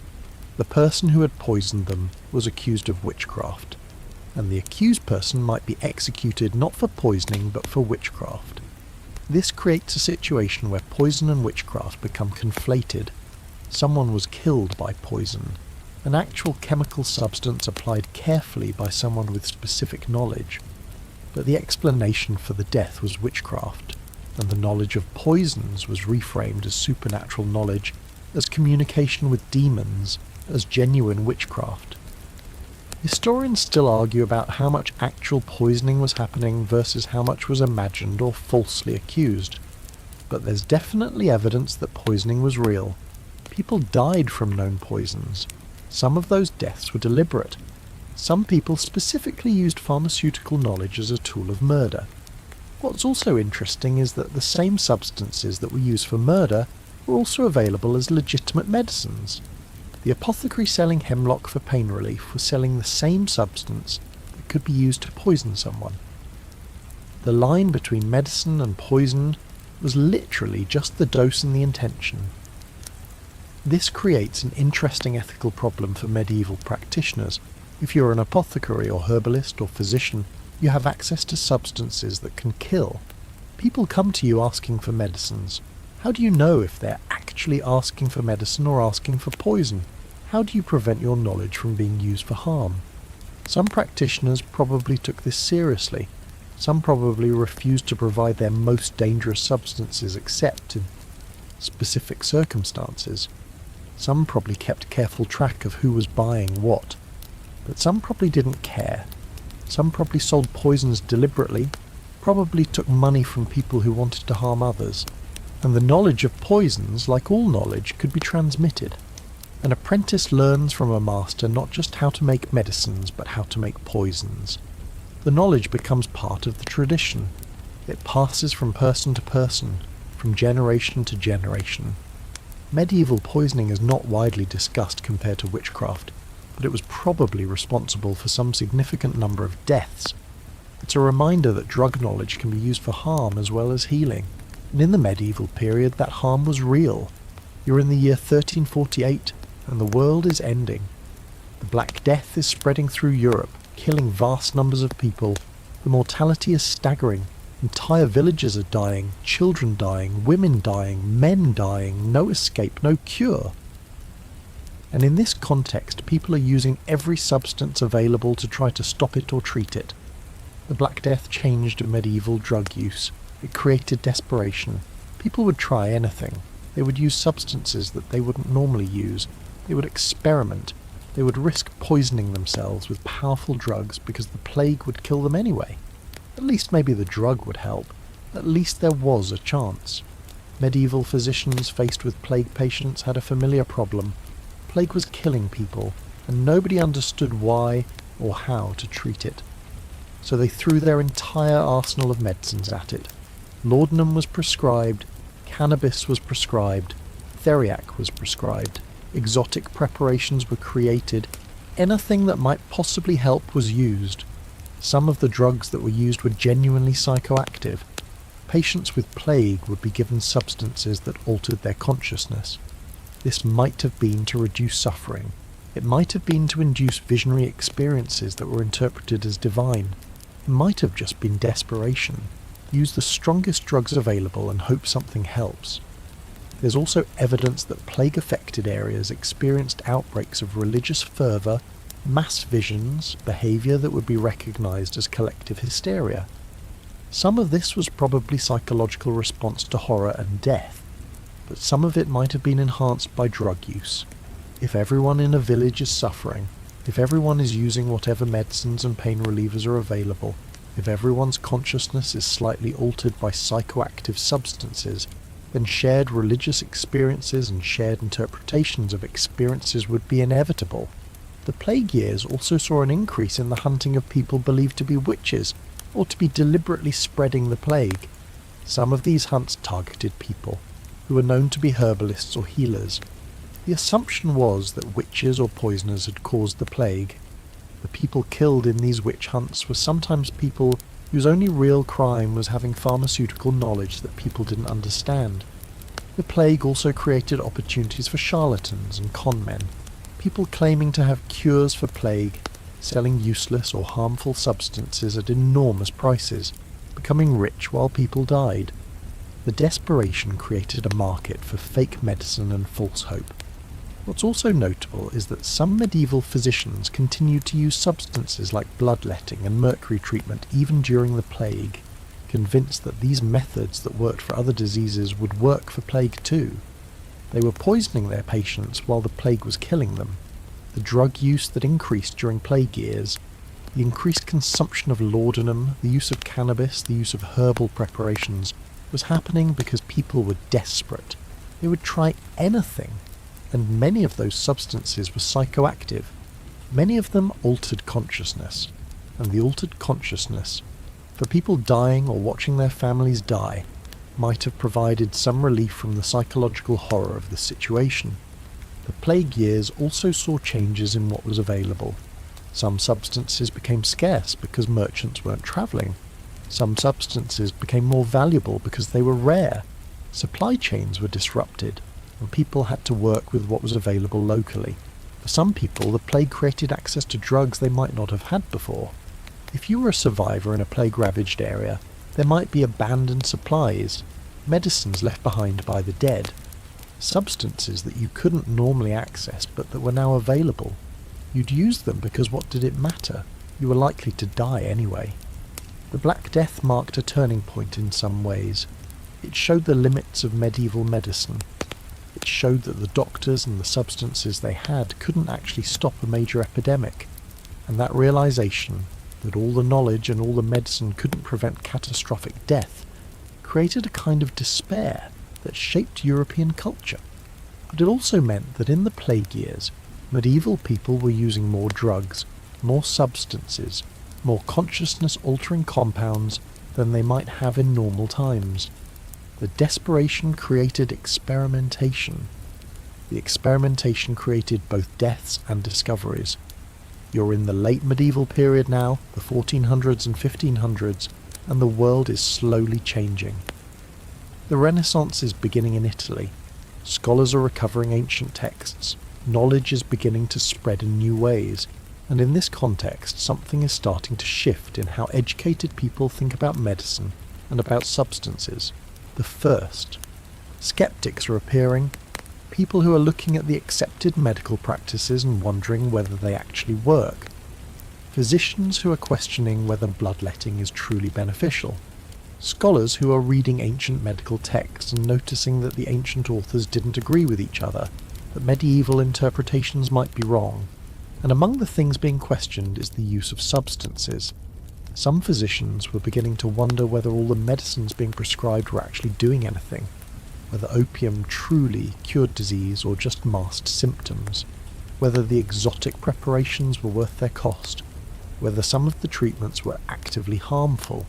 This is the beginning of the end of the medieval pharmaceutical system. Not the end, obviously. Opium and other substances would continue to be used for centuries, but the beginning of the questioning, the beginning of the realization that maybe the medieval medical system had fundamental problems. What's remarkable is that even as skepticism began, the use of substances continued. New substances started arriving from the New World, tobacco, which Europeans understood as having medicinal properties, and which would be integrated into European medicine. New substances meant new drugs, new pharmaceuticals, new consciousness-altering compounds entering the European arsenal. The printing press, invented in the mid-1400s, started spreading medical knowledge in new ways.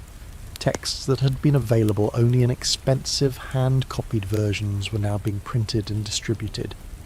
This democratized knowledge, but also meant that bad ideas spread as easily as good ones. Entire populations could read texts claiming that certain medicines worked, and then try them, and have different results. The Renaissance expansion of trade meant new substances arriving from new places, spices from Asia, plants from Africa, later plants from the New World. Each new substance had the potential to be integrated into the medical system, to be used as a drug, to have effects on consciousness and on health. But the philosophical shift was important.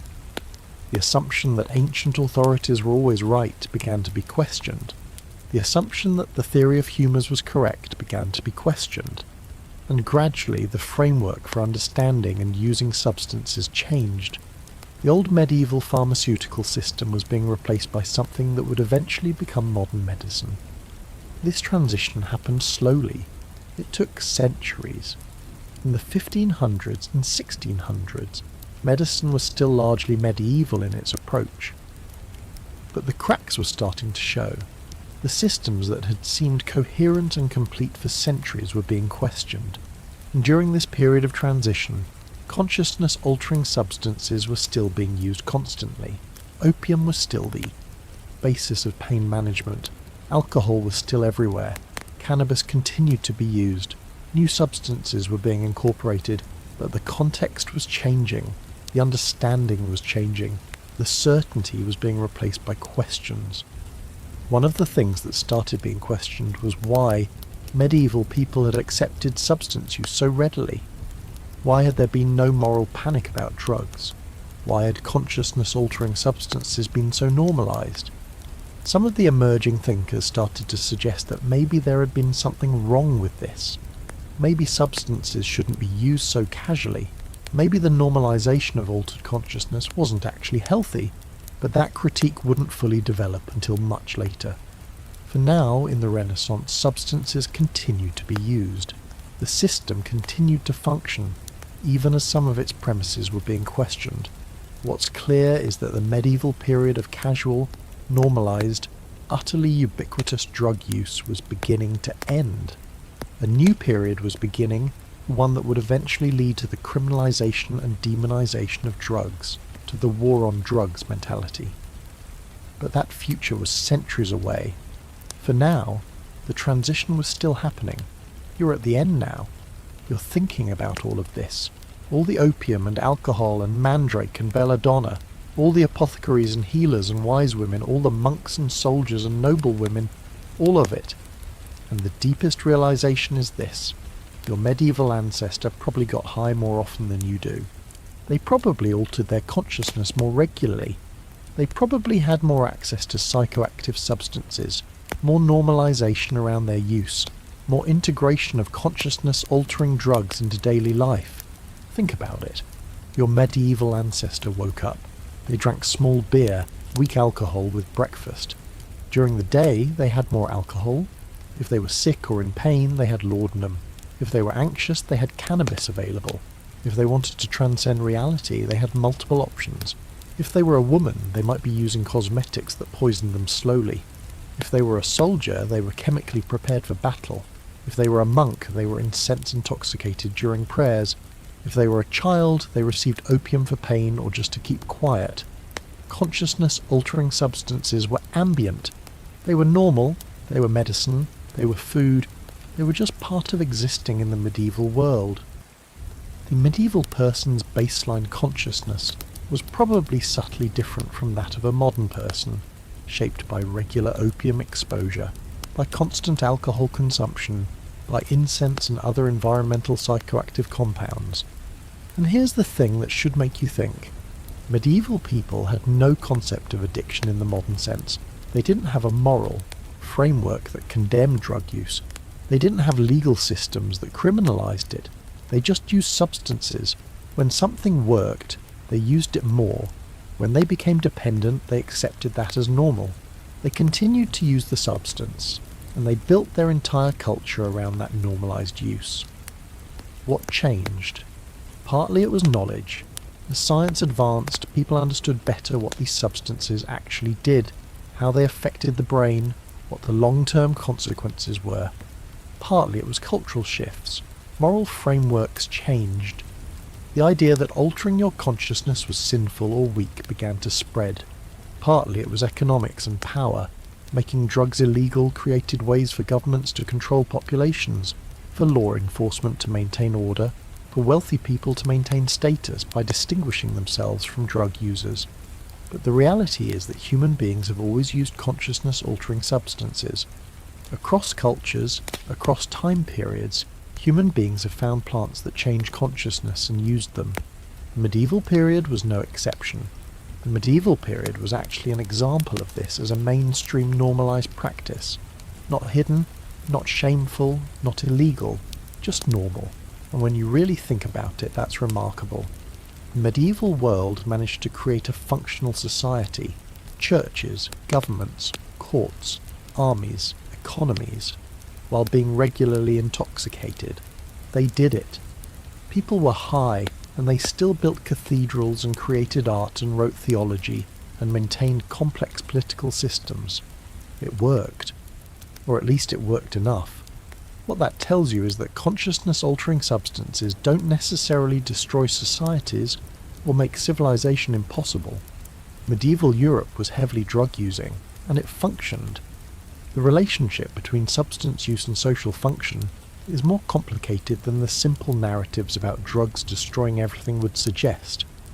Your medieval ancestor lived in a fundamentally different chemical reality than you do. Their baseline consciousness was altered. Their expectations were different.